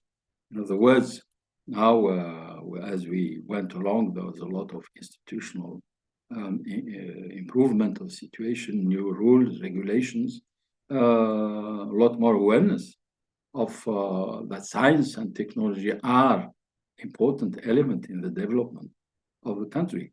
And in that case, you could see that we were gradually moving to questions which were raised to, so what do we do in relation to industry? How can we promote research and development industry, that sort of thing. But that was at the discourse level, which you find that. But because there was a lot of factors, institutional and organizational instability at a higher policy-making level. And on the other hand, the science and technology policy was entrusted to the higher education system, which has no capabilities to think technology. It kept thinking science policy all the time through, right? That's many, many years, many decades. So it happens some sort of lock-in. And in that respect, I must see that the linear model was really the predominant way of thinking about things. In other words, at the higher education system, which is the dominant institution, because 90% of researchers were higher education. The idea is that, okay, let's invest in research, and research will gradually go into, of course, into production and into innovation. But at the end of the day, because also what you call the so-called bridge institutions didn't work as it was expected, bridge between, of course, science and technology and industry, because of coordination failure, government issues, and that sort of thing. That didn't occur. And we carried on, the system carried on living through that linear vision for quite some years. So I think there was no learning space created between science policy and technology policy, or science policy and industry. And that translates in the fact that when you look at the scores are very, in the region, very insignificant in terms of innovation, of course, and that also in terms of employment creation, large scale, fighting poverty, competitiveness, and of course that gap will increases when you think in terms of new technologies. So I would say when I personally looked at the situation, because I was invited to actually look at the innovation system, sort of, that is in Algeria and other countries, more specifically in Algeria. Then, of course, first thing we did is what is the importance of innovation at the institutional level. And quite strangely, that was that in industry, everybody said that innovation is important and we should do something. But when it comes to implementation or to the more details, there's innovation. Well, let's first strengthen our science policy. Let's strengthen our production of science as such. But innovation, of course, we are not ready for it. It will come. And I discovered that. Thank you very much, Abdelkader. I think what you just told us makes your own work even more important, because you are one of the persons who try to correct this problem that you separate science and believe in linear models. You have done a lot, I think, to try to correct that view and to get more focus on the link to the real world from science. I think that's great. Thank you very much. Thank you very much, but okay. Thanks for very, very appropriate and indicated questions, and gave me the opportunity to even go further in my thinking. Thank you very much. Appreciate it.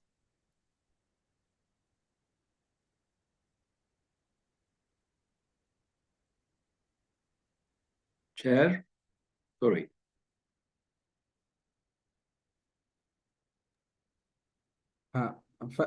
FATEN. FATEN, where is FATEN? Yeah, I think we can move on to Andrew. Still, we invite FATEN to come back. Okay, well, thank you very much. Sorry. Please go, FATEN.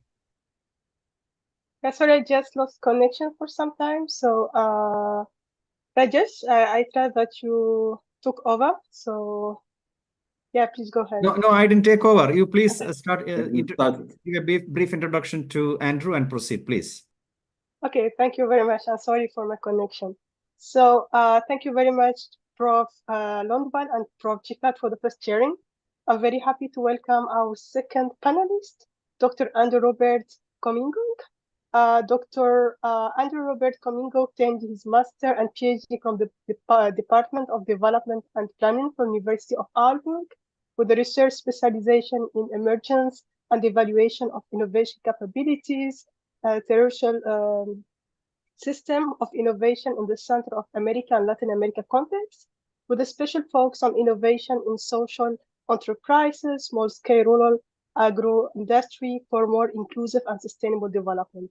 Development anthropologist carrying out research on diverse problems related to territorial development, the Salvadorian and Central American context, on the periphery of the global South, methodological development and implementation of diverse research initiatives in the national, regional, and especially territorial level, using quantitative, qualitative, participatory action research methodology.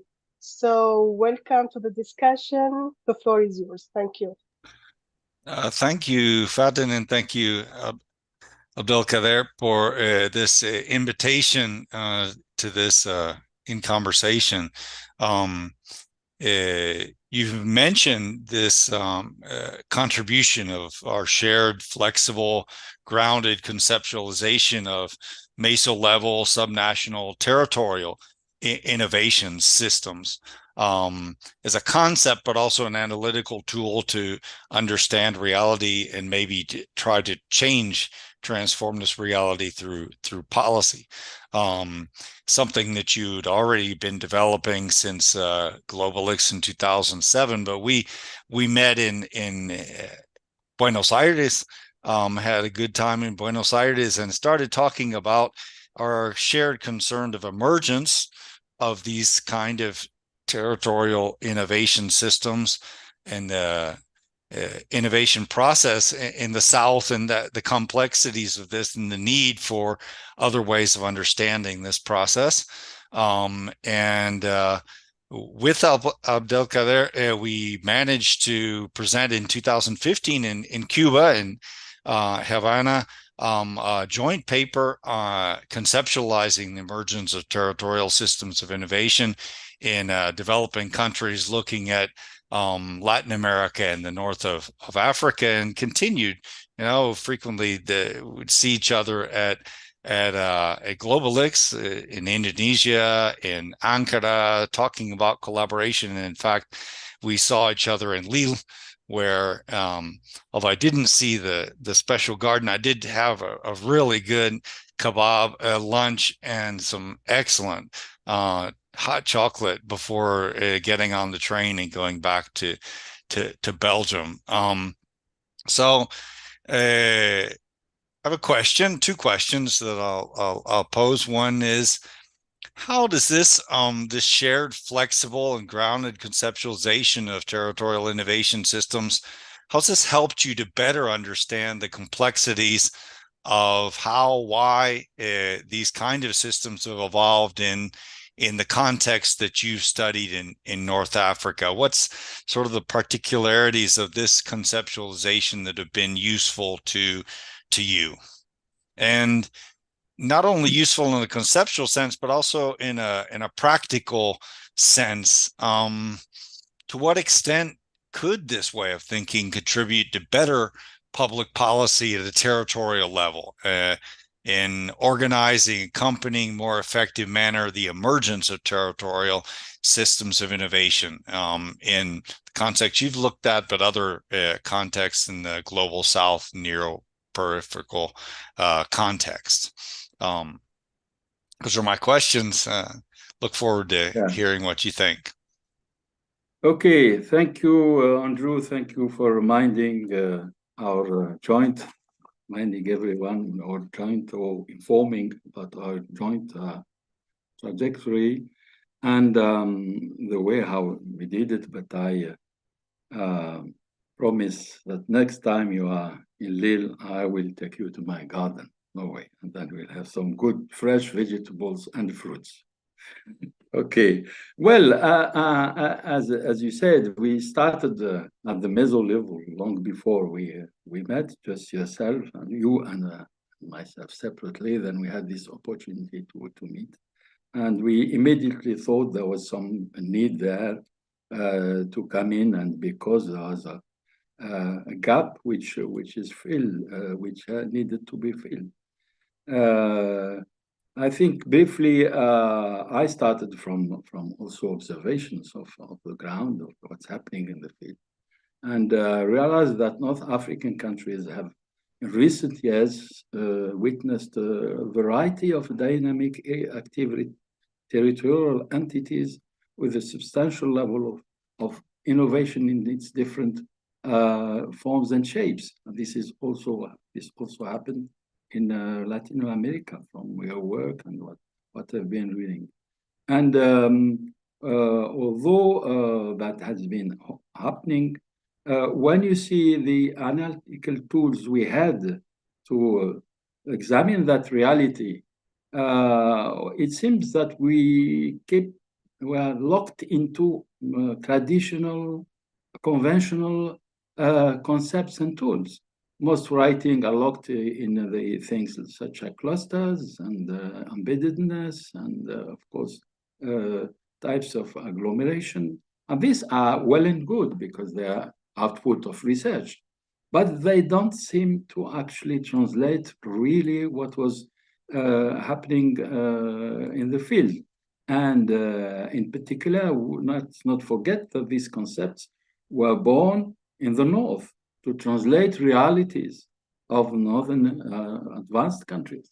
And it's not necessarily the same thing that is happening when we come to look at these dynamic territorial entities in the South.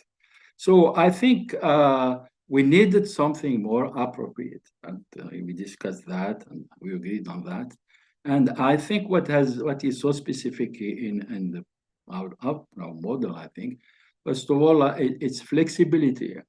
I think our model can be actually capture that territorial innovation emergence phenomenon in diverse national contexts. I think in neo-peripheral countries, which the others wouldn't, because once you go out of those rigid concepts, then you are lost. There is no, whereas this, you can adapt it to any kind of reality. So flexibility, in my view, is an important thing.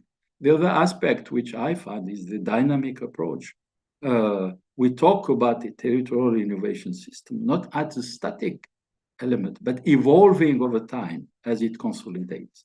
And that evolution, that means that we have a tool which adapts according to different periods of evolution and maturity of the dynamic territorial systems. And of course, this territorial innovation, this concept, of course, is also to translate some things which do not always work. So it can translate when things are configurations which are functioning, but also configurations which are in crisis.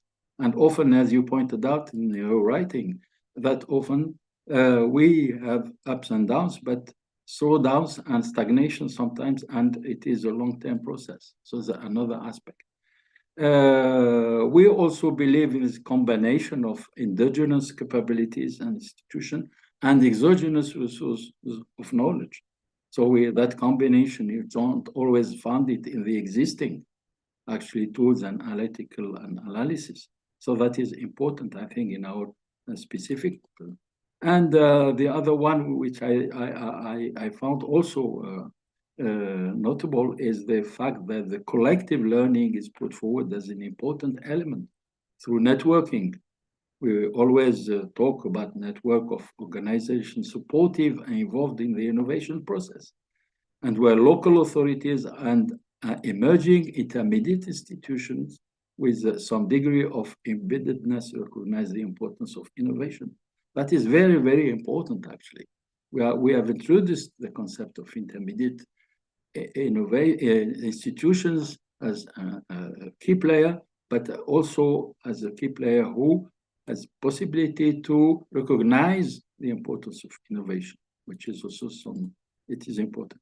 And finally, I think we have been able to introduce trust and relational capital as essential elements to consolidate relations, but also there's relations were, as I said, prone to conflicts. It's difficult sometimes there are conflicts. I'll be talking about that. Exclusion, exploitation, mistrust, and those are also very often present in a territorial level. So although I think we produce that model, but we make it clear that we are not trying to be normative, to give prescriptions for practice, but just concentrate on developing conceptual framework and empirical research that reveal the complexity of territorial innovation systems as an object of analysis. As did our friends Lisseri and Pietro Billi on Latin America, we are not either assuming that these territories develop systemic activities of knowledge. So that's very important in the emergence paradigm. I said it earlier. That is, you are not assuming that every dynamic should be inevitably in a systemic manner. You have to leave it or say flexible to be systemic or perhaps non-systemic. And I think our TSI model proved very, very useful as far as I am concerned when analyzing the complexity of territorial setups in our part of the world, in North Africa in particular. I can mention a few examples. In one country, we looked at the agro-food sector, which operate in a complex institutional environment, not highly conducive initially to exchange flows of knowledge, know-how, and immaterial assets in general. And we found that some intermediate institutions have been able to change the rule of the game. They played a key actor in the emergence of innovative productive process and mode of organization. I can mention the example of cooperative boards, for instance, in a particular region, set up by the local government. And these boards, they are greatly facilitated, for instance, access to exogenous knowledge resources, such as international norms and standards, best practices, success stories, role models, and so on, for the benefit of local enterprises. So that looks minor, but is very, very important. That gives strength and competitiveness to the local. So they contributed to create what we call interactive learning space, space following Suits and Aracina work and others, and so necessary for the emergence phenomena. And their role was also important in facilitating innovative knowledge flows internally between members and the cooperative, and strengthening indigenous knowledge sharing and knowledge base. That is also important because it doesn't happen naturally unless you do it, unless some institution helps. They enhanced also that informal social relations and helped building confidence, trust, which are so vital for that dynamic to happen, and among the members, which is often missing at territorial level. And this has helped strengthen the network and the creation of further closeness, organizational, cognitive, and cultural. And those intermediary institutions of that board strengthen the capability or the capacity of these enterprises to bargain vis-a-vis the international trust and companies.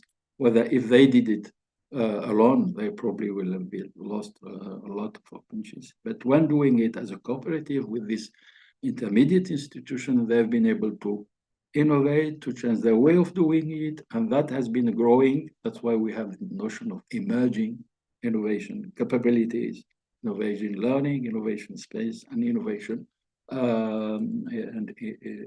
innovation dynamic.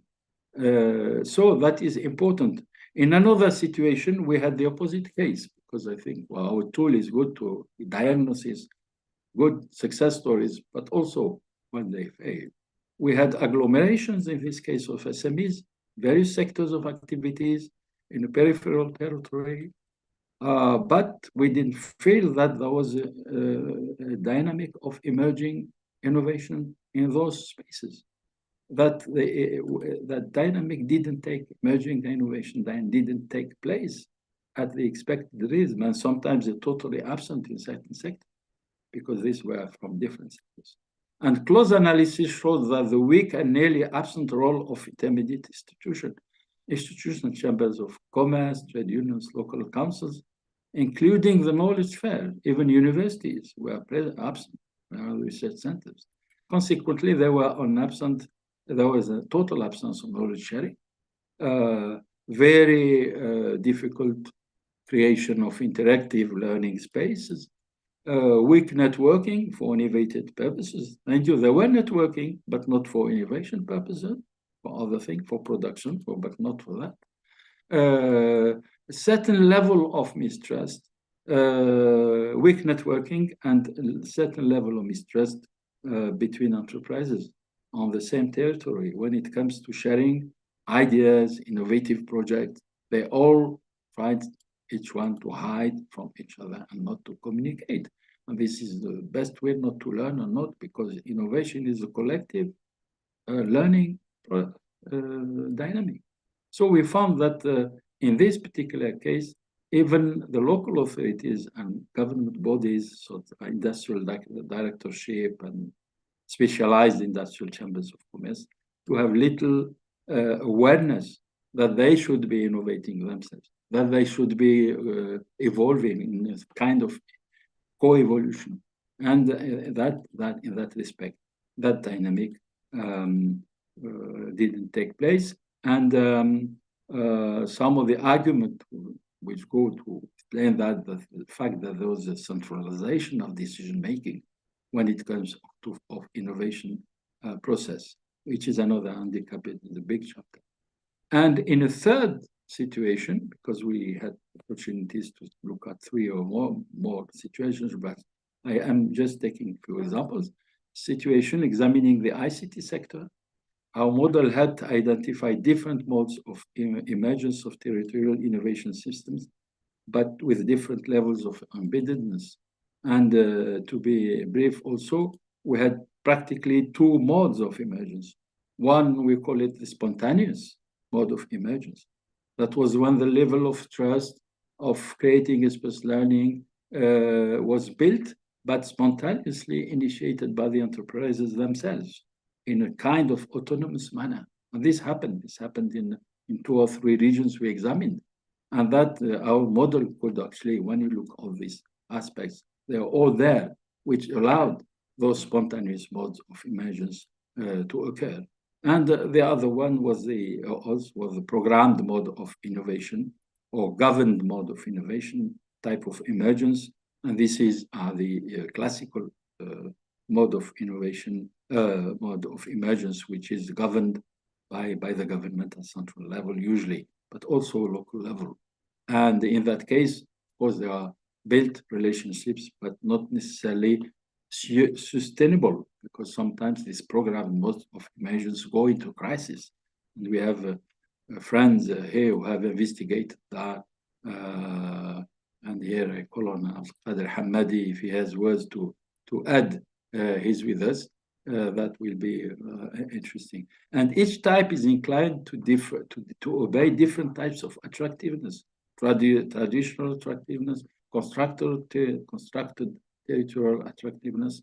And those are, so just shows that our model has really brought that added value, which the existing, as I said, analytical tools couldn't capture and couldn't analyze. Now, very briefly, how did that have implications on policy formulation at territorial level. I think there are a few arguments which go for that. It did actually, not to the extent where we would have hoped, but at least in principle, our model brings new breath in understanding the emergence of innovation dynamics, which can be easily communicated to local governing institutions and governments at the local, as I said, and central level. And I think this possibly is one step towards inflecting or bringing policymaking into a higher level of awareness. In my view, also, it can enhance emerging recognition of the importance of innovation by local authorities in a kind of co-evolutionary perspective, and which can help them better design practical implementation of territorial economic development strategies to enable that emergence. I think it also probably help them to question even their mode of governance, which is not appropriate for that emerging phenomenon. The mode of governance itself is problematic, and that model which sort of bring awareness that they should be evolving and reviewing that mode of governance at territorial level, and I think that's an important thing. Of course, it also questions the organizational capabilities at local government level and the association of municipalities, and that also is another value. And we have seen it that by the boards, we have seen, for instance, that has worked. And in my view, it generates knowledge to enlighten policy making relating to territorialized innovation processes and competence building in firms, in people, and other key actors to promote innovative strategies and initiatives for inclusive and sustainable territorial development in a competitive, national, and globalized context. I only wish that we could, Andrew, bring that project of ours into reality to do the comparative work between Africa and Latin America and bring out those specificities to strengthen and possibly give us possibility to make it a real theory, generalized, hopefully. And thanks for your continued support, Andrew. Thank you. Yeah, we hope for that. I can see the connection also to your work on practical policy advising and consultancy, trying to take this to the policymakers. Thank you very much for that insight. And we'll go to the next. I think we're a little bit behind time, but we can move. Okay, next question. Thank you so much. Yeah, thank you so much for the second amazing sharing. Let me now welcome our third panelist, Dr.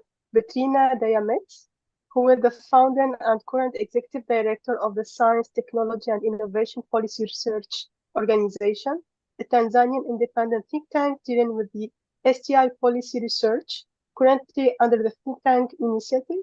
She's also a member and the lead of a number of related professional networks in and outside Tanzania. BITRINA also was appointed by the UN Secretary General as a member of the Governing Council of the UN Technology Bank for the least developed countries, and she's a researcher and consultant in science, technology, and innovation policy. In terms of academic achievement, she has a master's degree in science and technology policy from Lund University and a doctorate degree in development studies with focus on innovation and development from the University of Dar es Salaam. Dr. BITRINA, the floor is yours. You are mute.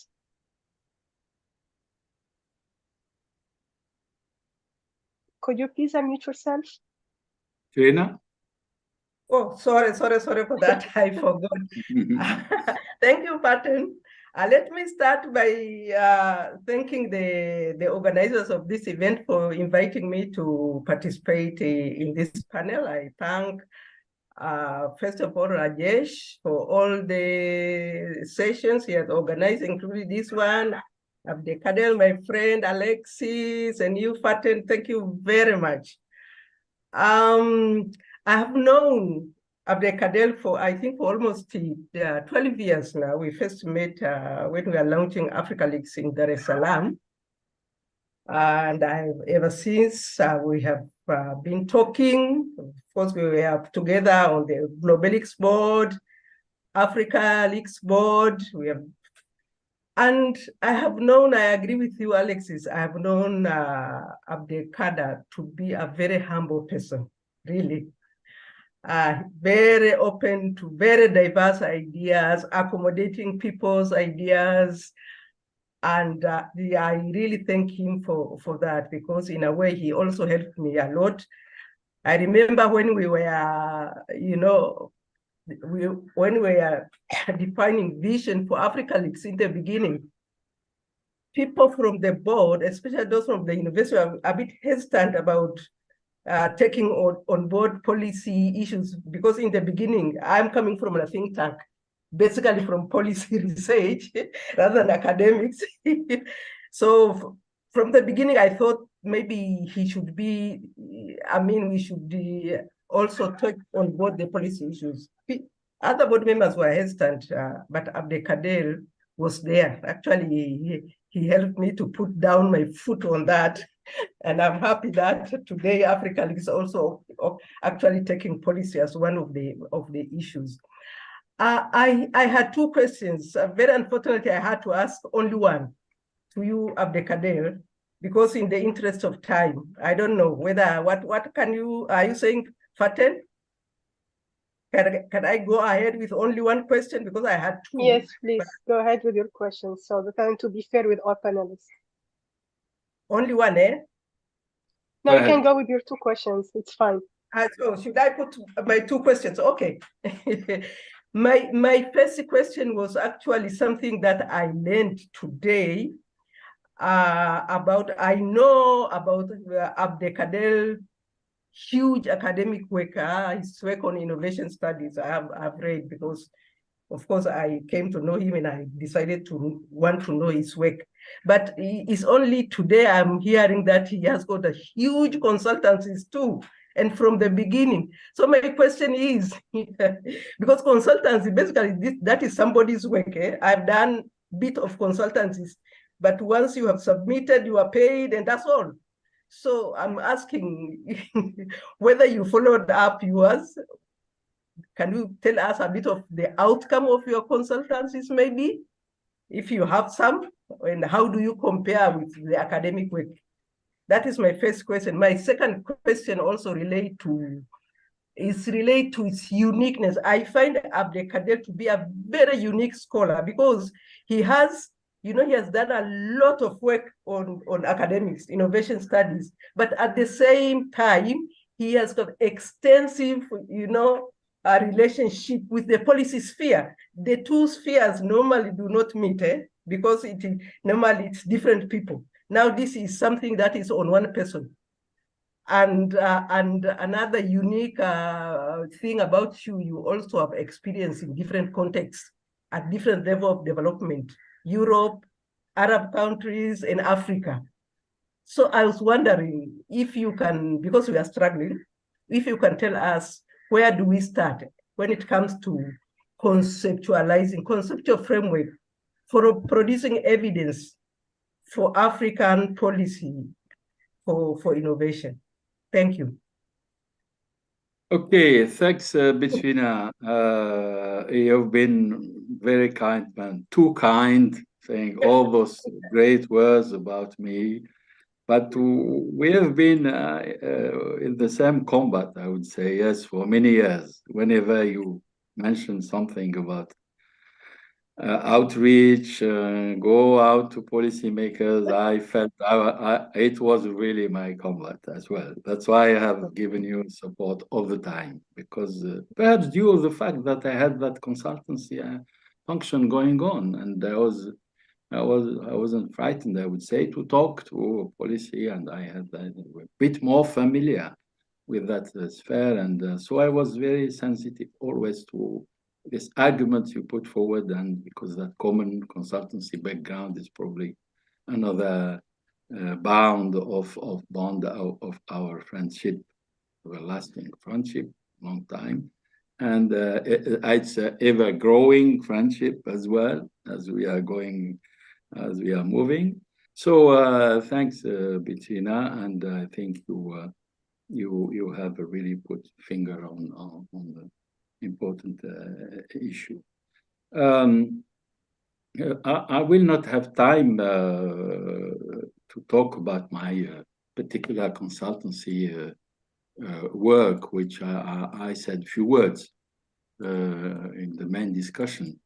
But they certainly has given me the certain flexibility, as I would say, two sets of capabilities, being able to be on one world, moving from one world, which is the academic one, to the policy-making one, to a certain extent, that flexibility, and of course the opportunity of to learn all the time and to see how you can actually feed one to the other. That's also another aspect. In other words, some of the work which I did for consultancy were very good grounds, and I use them for my research, and vice versa. Some of the academic tools and concepts, when I had the opportunity, I brought them to consultancy at that work. I mean, even in recent experience when I was member of the team writing the UNESCO report, I think I brought some concepts which were directly borrowed from the work I've done in the academic, the research sphere. And they're figuring in the report now, which is published, and like dormant capabilities and that sort of thing. Those are exactly the words which I brought from the. So I think that cross-fertilization is possibly one of the most rewarding of, if I want to put it in a nutshell. There are many others, of course. And of course, there's the aspect of material aspect, which is not to minimize because of the mega salaries when we were working at the university, particularly in Algeria, you had to supplement that. Now, if I come to your question, I would say to put it in a nutshell, there are two stages in this process. What I may call the easy stage and the difficult stage. What is the easy stage? Is the easy stage when you are commissioned and you actually participate to policy formulation sometimes, between brackets. Sometimes you don't have that freedom, actually, but sometimes you can actually participate to the formulation of the need or precision of that need, and usually they are sensitive to that. There is the easy, also facilitating the data collection. That is also one aspect, which is an added value when you do consultancy. You have easier access to data, information, and also the methodological tools you used in writing a report. But the second more complicated stage is when it comes to diffusion of the results and implementation. Usually at that stage, policymakers are not that flexible. Sometimes they just lock the door, say, that's it, you have written the report, thank you very much. It is a very good report, there you pay, you are paid, and that's it. And you don't know what happened to that report. Is it going to be used, not used, put in the drawer? Or now that is the most frustrating thing, and that lack of transparency makes it a difficult stage. So you wonder whether all that time you spend, what for? If it's going to die to be there in a drawer. And I have more than one occasion which I wrote a report and it was just there. And sometimes it was funny because some years after they called me, said, you did a report, can we now look at it and see how to implement it? Say, well, it's too late because the data are outdated now. Things are more. I'm talking about concrete situations, not really I live. Okay, so I think there are a range of explanations. That doesn't discourage me. That hasn't actually discouraged me. A variety of reasons. Either the consultancy, the report is a report, an end on itself. People commissioned it just to say, oh, we have actually done a study, and that's it. That stops there because of it looks good, huh? When you report, you say that. But no one. It could be also a report put in a waiting list until the opportunity comes for implementing it. That's for political purposes, and it happened sometimes where the report was there, but one day they were brought up and becomes a matter of focus of interest. It could be also neglect or internal political game, struggle for power sometimes, in the organization. And political instability in our part of the world, which is unfortunately too frequent, is also part of that difficult stage. Because when you have a new team in power coming in, they tend to put aside all what has been undertaken by the others, previous ones. And that, of course, takes also the reports out of the way.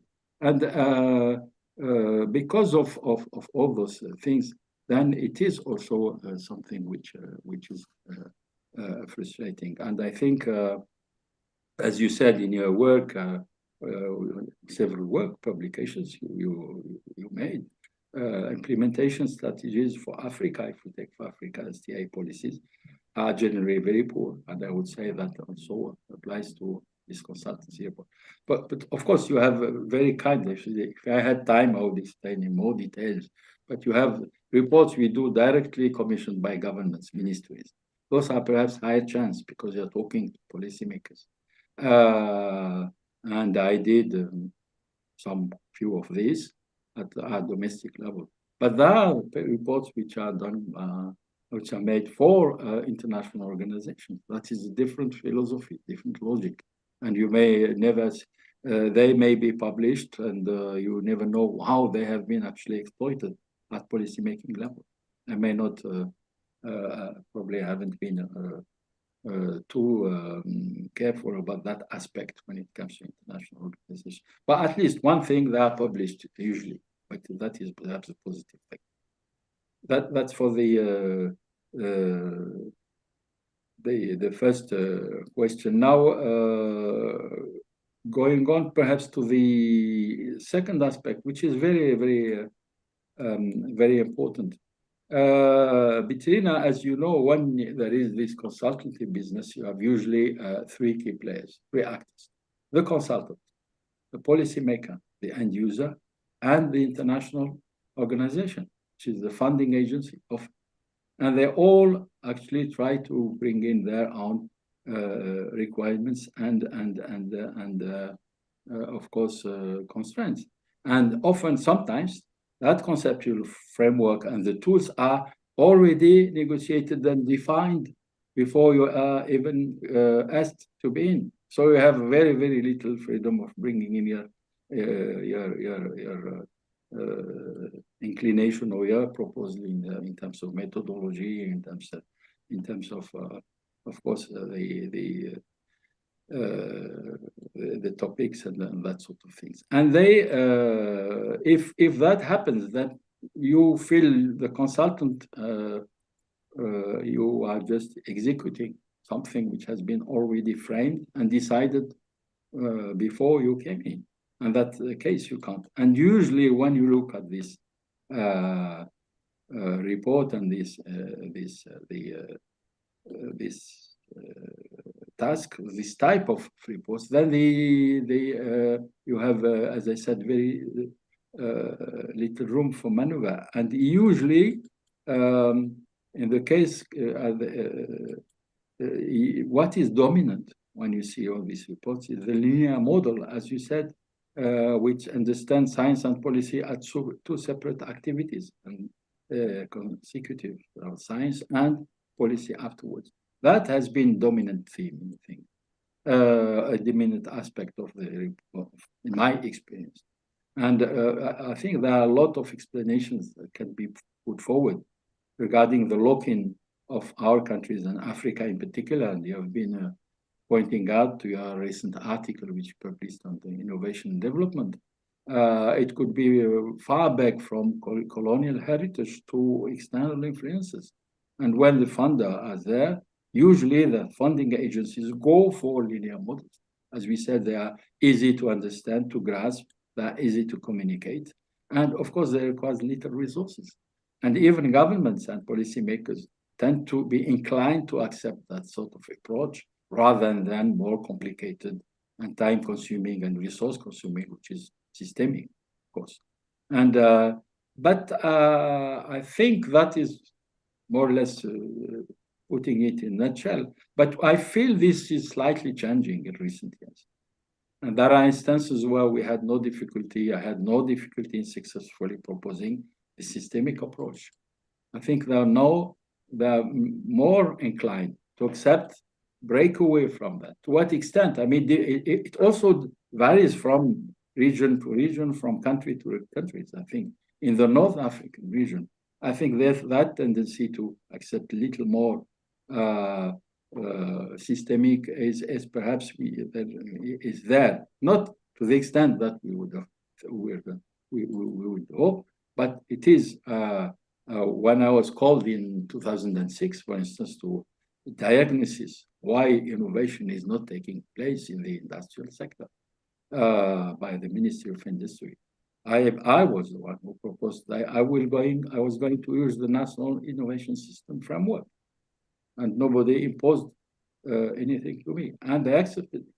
And even though the funding was from external sources, because at that time the European Union was funding, but I managed to put that, and I did actually the diagnosis of national system of innovation, and the first mapping ever done of the country. And when I was called in 2013, I also presented tools and instruments from our academic research sphere, like sectoral system of innovation, which I introduced, and which is people were sensitive to that.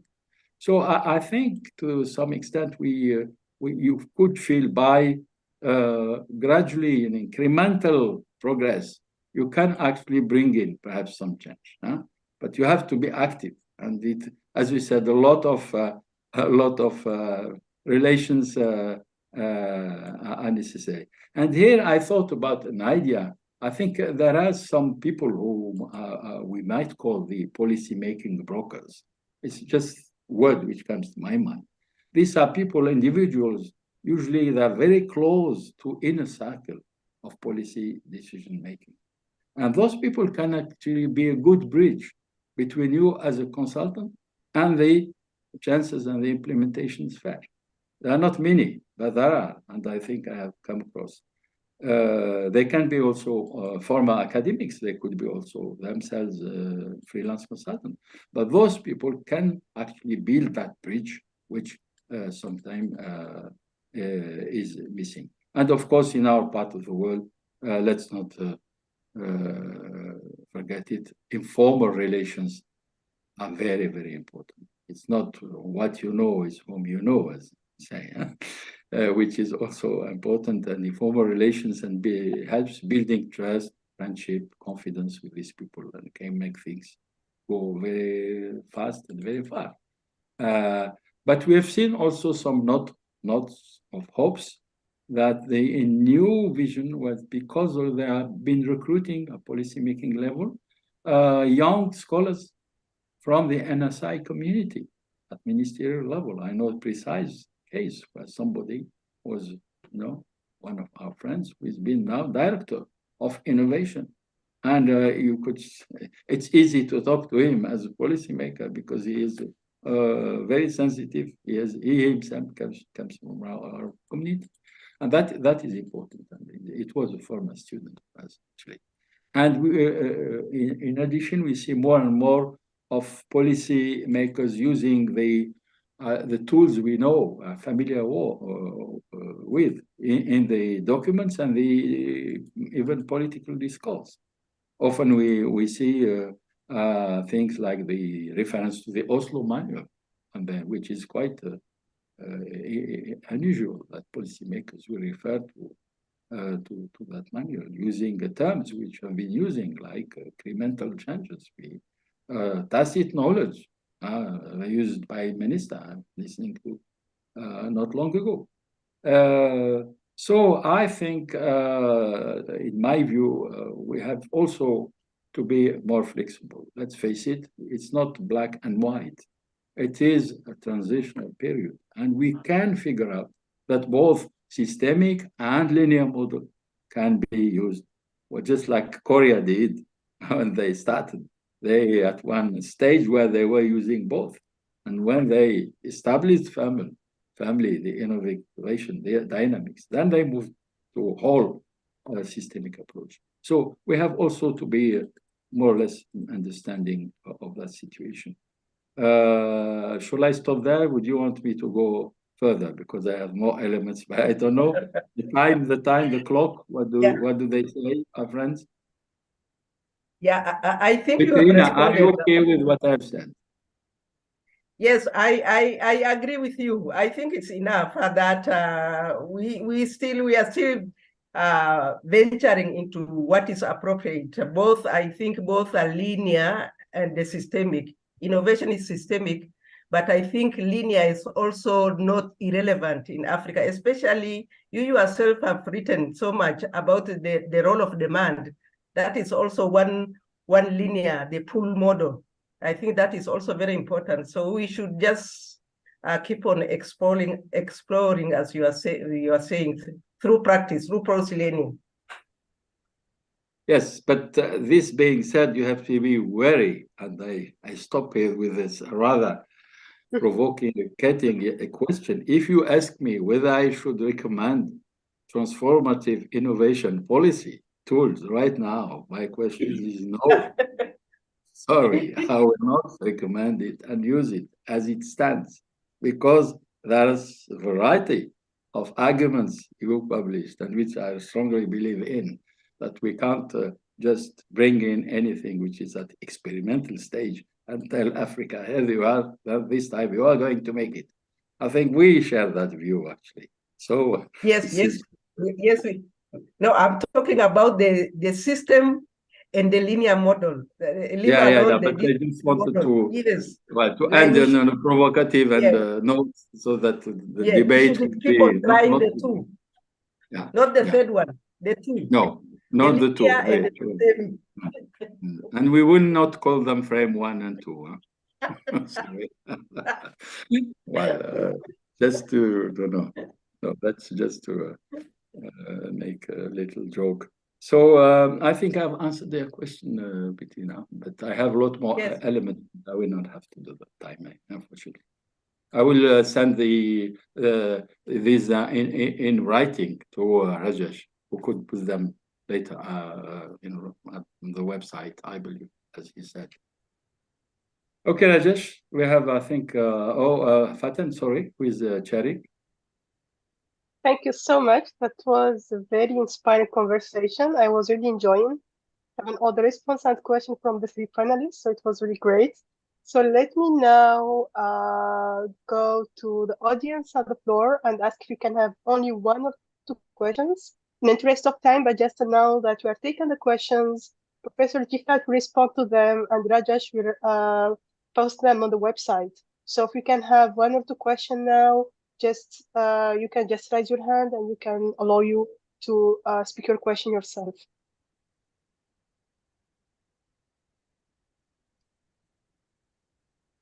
Do you see any hands? Do we have any hands here? Manuel. Yes, please. Yeah. Mohammed Yani, my friend. Good afternoon. Hello. Hi, Mohammed. Yes, please. Hello. Ahmed Damu, we have the friends here. Gives them a bit more space, please. Okay. Go ahead. Yeah, yes, you can take those 2 questions. Yes, please. Yes, All go right. ahead. Well, thanks first, to the organizers. Well, first to participate and then pay tribute to a dear friend of mine. So I'm going straight then to the question I asked. Kader, you did say that one of the three pillars you mentioned was reality. And Yes. one understands that this reality, we're talking about Algeria, is particularly complex and multifaceted. So my question is the following: which reality was most challenging to you?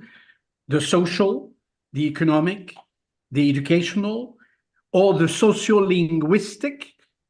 Or rather, sociolinguistic meaning then the duality between French and Arabic, and then, of course, the introduction of foreign languages in education, and particularly Arabization and the introduction of English. Thanks so much, Kader.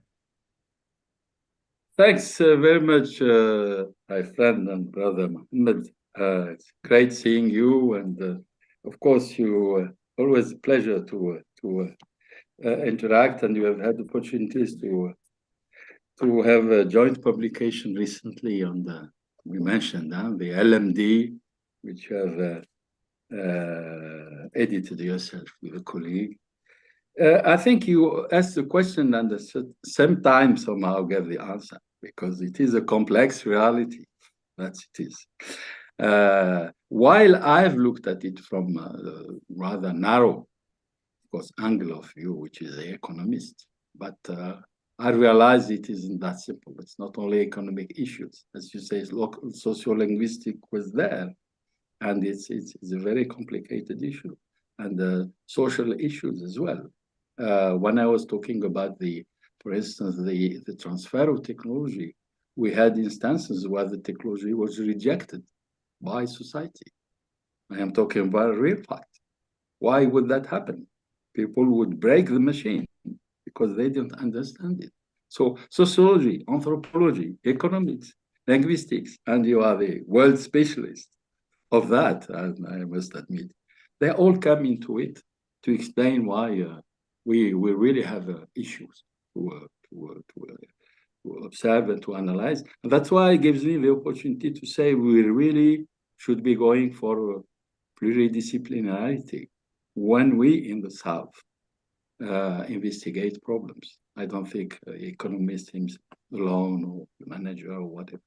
We really have to be as a team to examine reality from various angles. And it is in that respect that we can perhaps make progress. And this is also an invitation to you that we should be perhaps more communicating further when we have these issues. Thanks very much, Mohammed. It's a very interesting question. Thank you. Great. Monsieur Damou? Maybe you can take, yeah, we can take the second one, but please. Monsieur Damou is raising his hand. Dr. Yeah, Damou. I see. Please, Dr. Damou.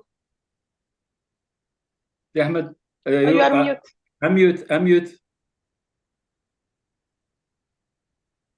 Microphone. You are mute. We cannot hear you. Damou, Ahmed? Maybe Dr. Ahmed, you can prepare your question. We can take the question from. I take the opportunity to greet my friend Munif to be with us. It's a great pleasure seeing you. Go ahead. Maybe yeah. Oh no, he's unmuted now. We can talk to him. We can hear.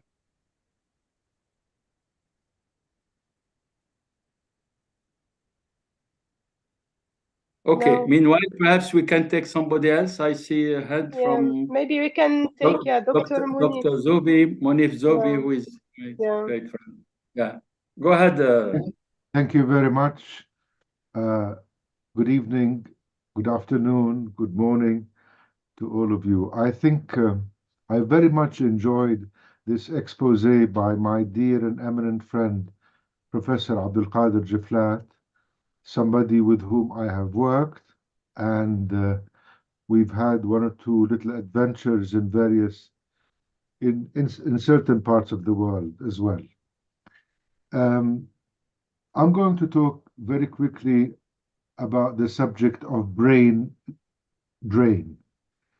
In many countries of the Middle East, in many developing countries, we have a serious problem of scientists and academics leaving their home countries to travel and work and get academic qualifications from the West, which is quite noble, quite a situation that we understand, and it's part of really the academic freedom that our academics can and should enjoy.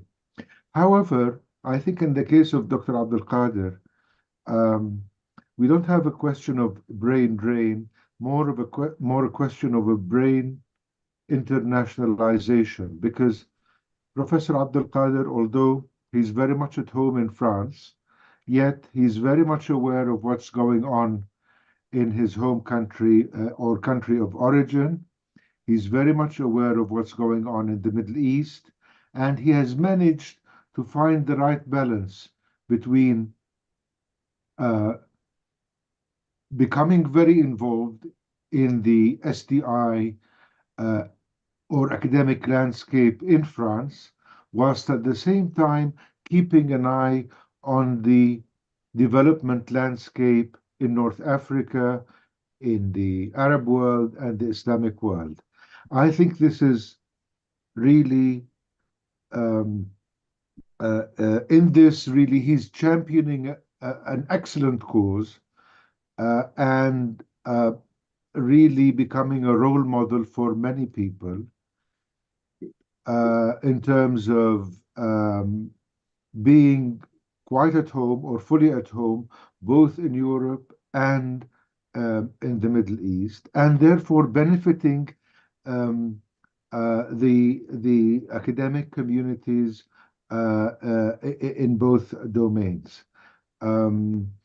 I think this is something that we should study, we should promote, we should advocate. That is the capacity of people to be quite at home, as I said, in their adopted countries and communities, whilst at the same time being fully engaged in development in their own countries. Thank you very much. Thank you very much, Munif. May I add that Munif is a good friend, but also somebody, a towering personality, because whenever I talk to him and exchange, I feel very, very humbled. And because he has such vast knowledge, and he's the chairman of the Jordan Academy of Science for so many years. He's a colleague member of the Science Committee Advisory Council for Science and Technology of the OIC, and he has so many titles over the world, and he's really very respected intellectual and also key, very close to decision making. So I'm honored to have him with me, and honored that we once more we have shared some good and ideas of how we see things, and particularly in this brain drain thing. Thank you for all the kind words you have provided, Dr. Munif. I think Dr. Damu would now be available for connection. Unmute, please. Can you please unmute?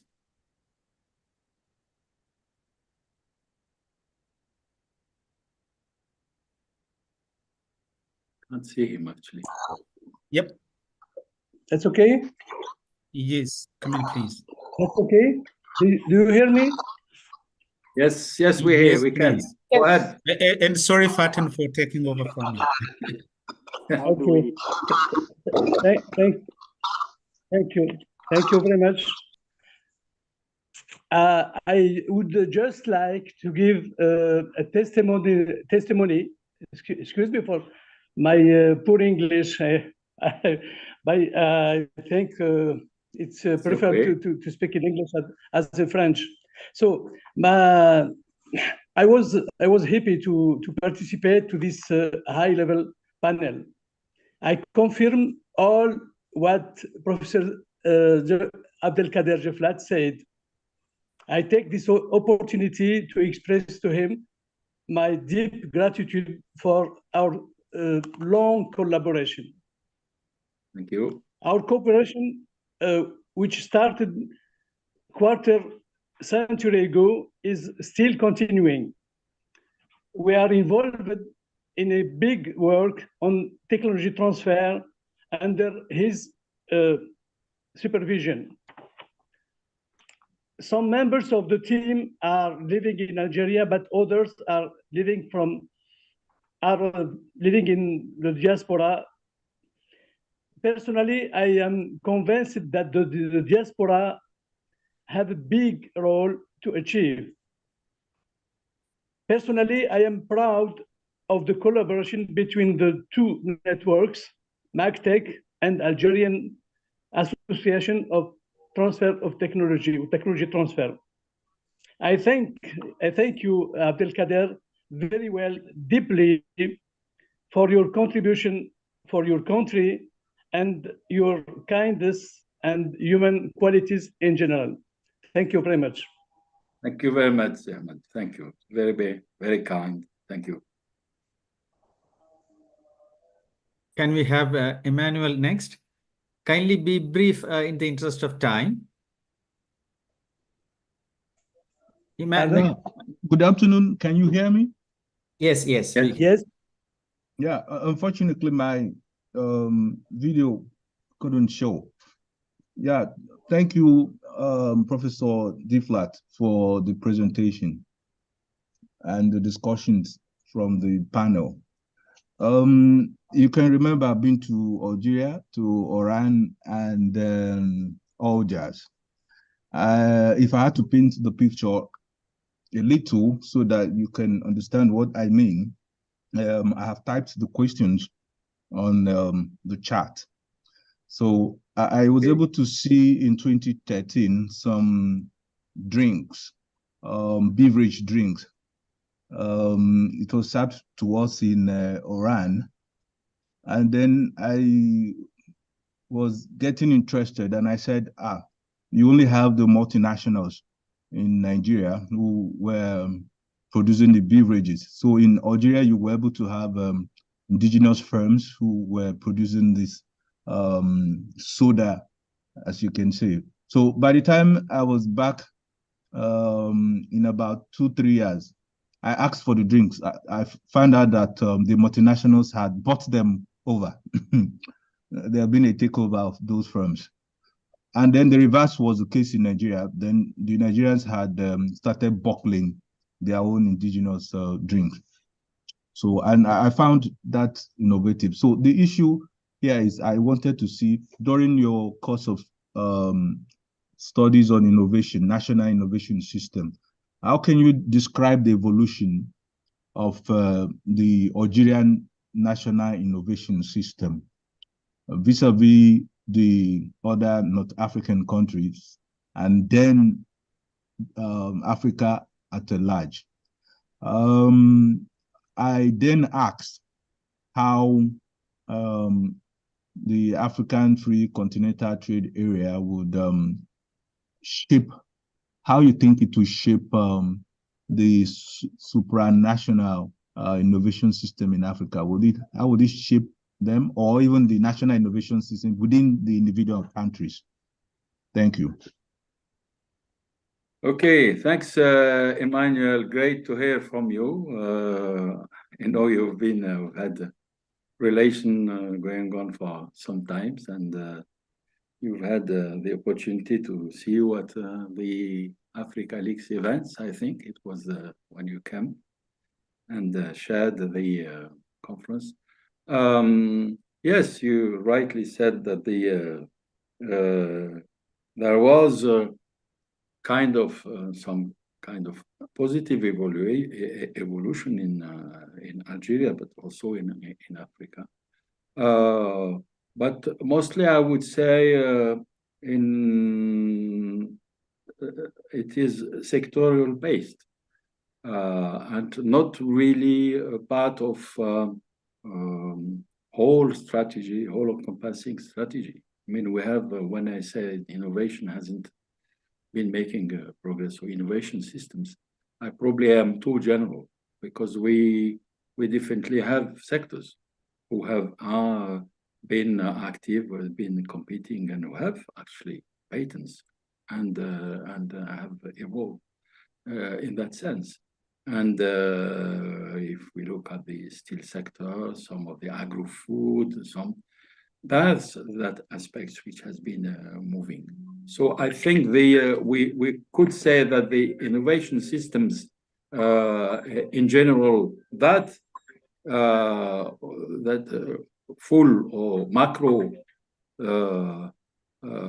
perception of innovation system, that has probably have a lot more handicaps to evolve than those which we call the success stories, which in Nigeria and Algeria, you talked about the rings, but I can list quite a few examples of successful innovations.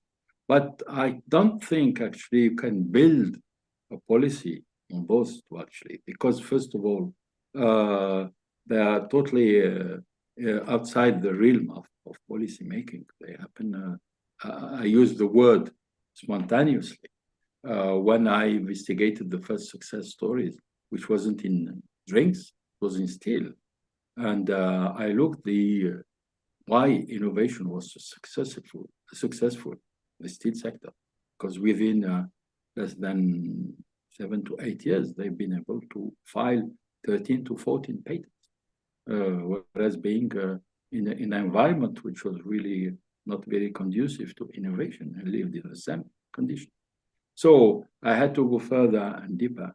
And I saw that a lot what I call decentralized initiatives, and these decentralized initiatives have taken place in the public sector in Algeria, but not sufficient to work for a system. In other words, we had this problem, I might call it, of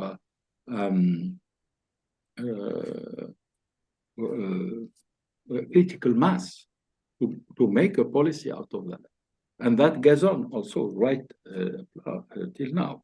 So I would say this, how can we reach? The question is not that, how can we build actually on these success stories? How can we manage to reach that level for critical mass to be able to make it an object of policy making? And I think that happened also in Nigeria. But as you rightly said, the landscape is changing, particularly with the digital revolution now. And we have a minister in Algeria, for instance, of knowledge economy and startups. And it seems that in that region of startups, a lot of things are happening by the young generation coming who have no fear of using artificial intelligence, and they have a supranational type of outlook. They are not only home or national, but they can easily be connected with the platforms to the US. A lot of, for instance, a lot of knowledge flow going on between these young Algerian innovative youngsters and projects, and Silicon Valley, where there is also back to diaspora, there is a strong diaspora, Algerian diaspora there. So the rules of the games as we go along are moving, and that's why we have, in terms of research, to have to really examine that more carefully. So I think, yes, things have been moving. Yes, things have been at the international. As I said, that cooperation is going on, and but at what point can we think that we have reached the point of non-return? At what point can we say this is prone to policy in the sense, in the full sense of the word? These are questions I personally ask myself. Okay. Next, can we have Nadia? Nadia, please unmute and speak. And after that, Mamo, Yes, very briefly, and let us end with Mamo. Thank you. I will be very, very brief. Thank you for the organization. Thank you for, first of all, I'm grateful to my professor, Abdelkader Djeflat. Right now, I'm professor at University of Madrid. I was professor at University of Algeria, and also I participate in a lot of conference of Global Leaks and Africa Leaks that I know, FATEN also, and the professor LUNDVALL. My question is, how about artificial intelligence and innovation system? Because now they speak about the tendency speak about intelligence, artificial intelligence. People are afraid. The government are afraid also. And how about what we can do about with system of innovation and artificial intelligence? Thank you very much. Thank you, Nadia. It's a great pleasure seeing you. I thought, well, you could speak in Spanish, but yes, now yeah, now I speak very, very well Spanish. that's right. Just to refer to where you are calling from. So great to see you. Yes. I must add that you have also the product of Africa Leaks Academy, if you remember. Yes. It was Yes. Yeah. And my first conference, yes, in Tunis. Exactly, where I think FATEN was also a member of that academy, FATEN? Yes. We Yes, meet So- there. 2016. Hello, met there. Fatun, how are you? I'm Okay, fine. so Good to see you. all the Africa Leaks family is here. Yes, we are here. That's great to see. I was going to say I'm very humbled and frightened to talk about intelligence, artificial, and innovation systems in front of BENGT, because he is the specialist of the question. I know he has been investing in that field quite substantially this last few years, BENGT. You correct me if I say wrong things. I don't have the feeling that they are frightened. I don't know. From the way I see things, I think people are really they're willing to go into it. I was listening to a program only a couple of nights ago, and we have a council of ministers saying how we have to push further and go at a higher speed. They are creating the Institute of Artificial Intelligence, for instance, but not only in Algeria, in many countries. So is it just because, of reasons, probably not necessarily deep reasons, but for political discourse, but there are action and there is willingness to go into that direction. And because also there is a demand for it coming from various sectors, and all these youngsters who are job seekers and who are qualifications in ICTs want to go into that field. So I think there is growing demand, and possibly this is also an aspect which has to be built on, because usually when you go to innovation problematics in the past, you say innovation. Quite strangely, some people say, but there is no demand for innovation, particularly talking to the private sector. Why should I innovate? Well, everything is fine. Okay. Now we see that this is, of course, presenting a whole space for innovation and also prospects for, leapfrogging, if I may use that word. And so I think that this is an opportunity to build innovation systems, perhaps on that particular sector, and how it can federate all the other institutions around it. As I said, the concrete things are being seen on the ground. So I would say this positive thing to happen. Now, how you can actually make it kind of available, and you have federate all the people, all policymakers around it, including industry, which is a key actor. That is something more complicated. So perhaps, I don't know whether Paul would like to add something, but he might give us one or two arguments for that, if he can. May I just say one word? Yeah. I think we are in we'll need to link this issue to geopolitics, which means that the global south, countries from the global south, African Union and other organizations need to get together to establish a new world order which includes regulation of artificial intelligence. What has happened so far is that US is totally dominating, with China as coming second. And I think this technology can create an enormous increase in the kind of inequality at the global level that we see already. So I think this is an issue where it needs to go further than just economics.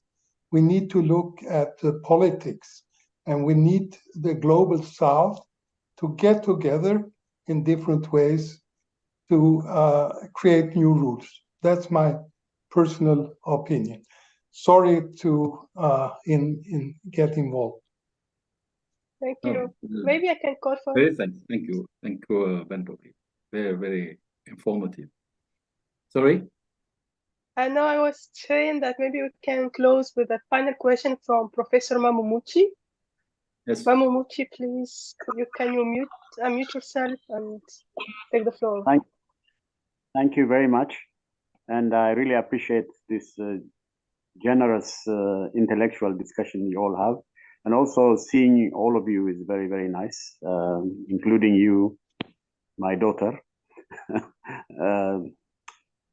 Abdelkader, you are a great brother.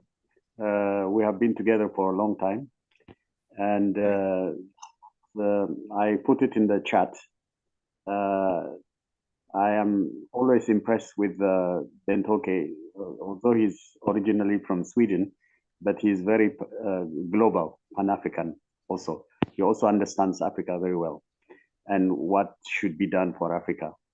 So what I want to ask you is, still Africa is divided, Sub-Saharan Africa, North Africa, and then relationships between North Africa and the southern part of Africa, the east, the west, the north, is not well done. And I think people like you, I think I would really sincerely believe you, because of all your exposure globally, it would be very good if you could see how Africa can come together, because the resources they have is so rich. You would not believe how much resources we have. But we are still the poorest people. Recently, I supervised a student. He was in chemistry and physics.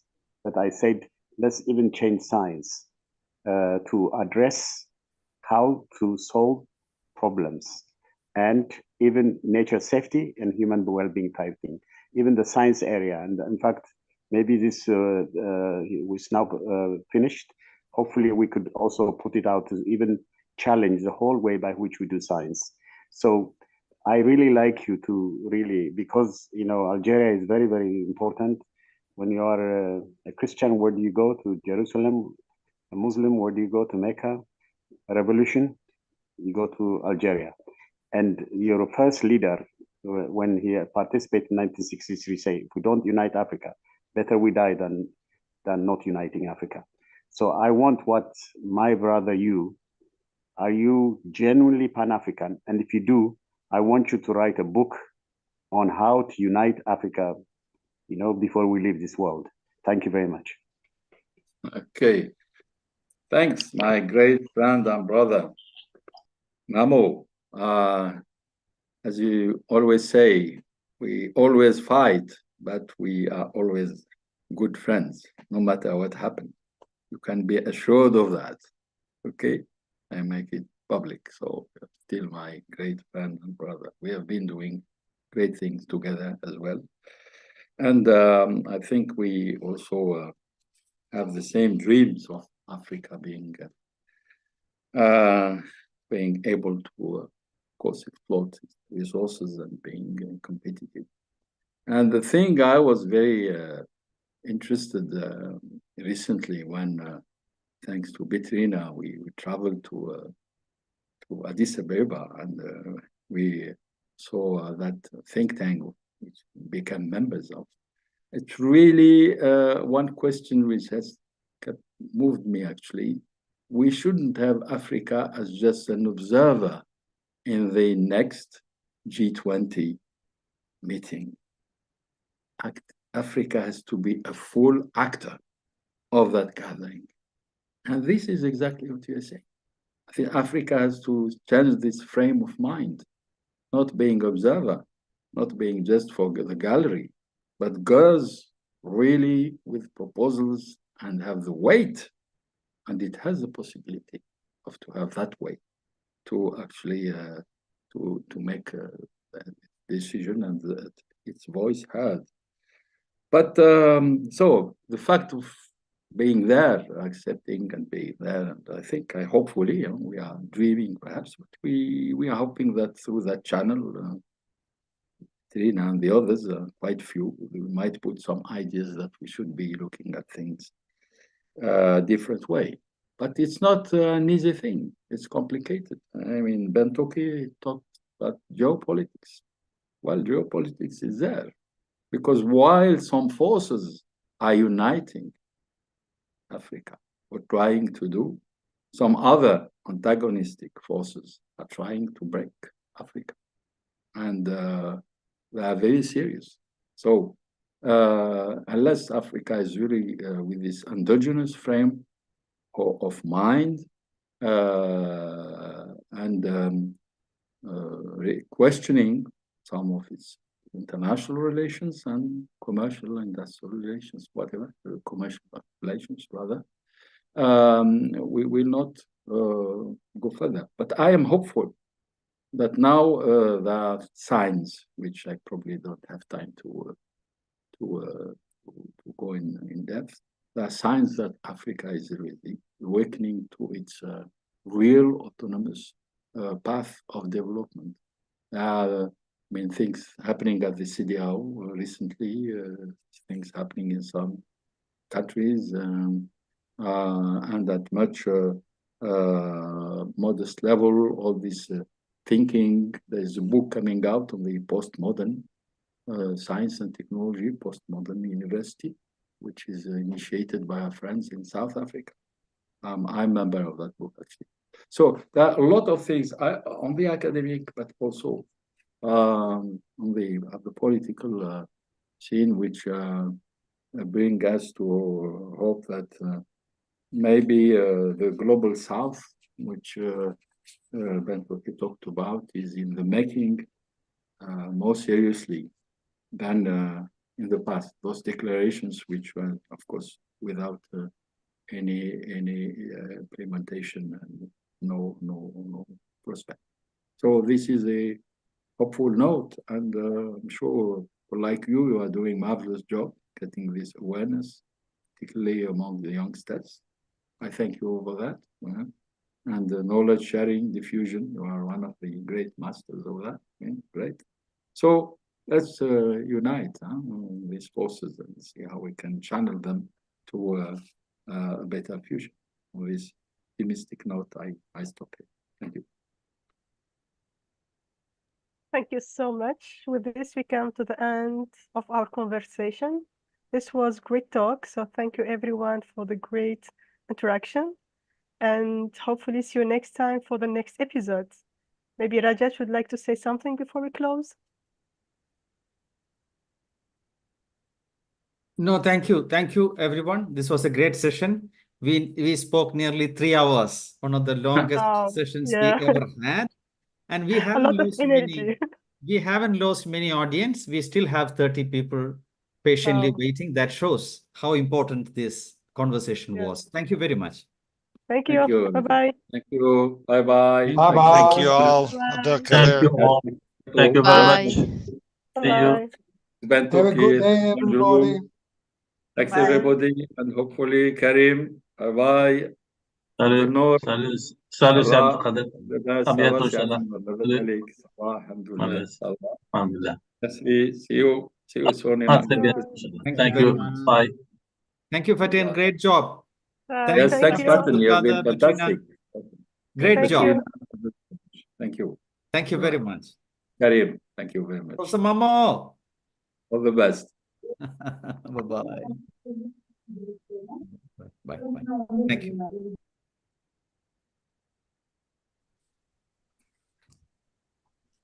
Félicitations, c'est Abdelkader.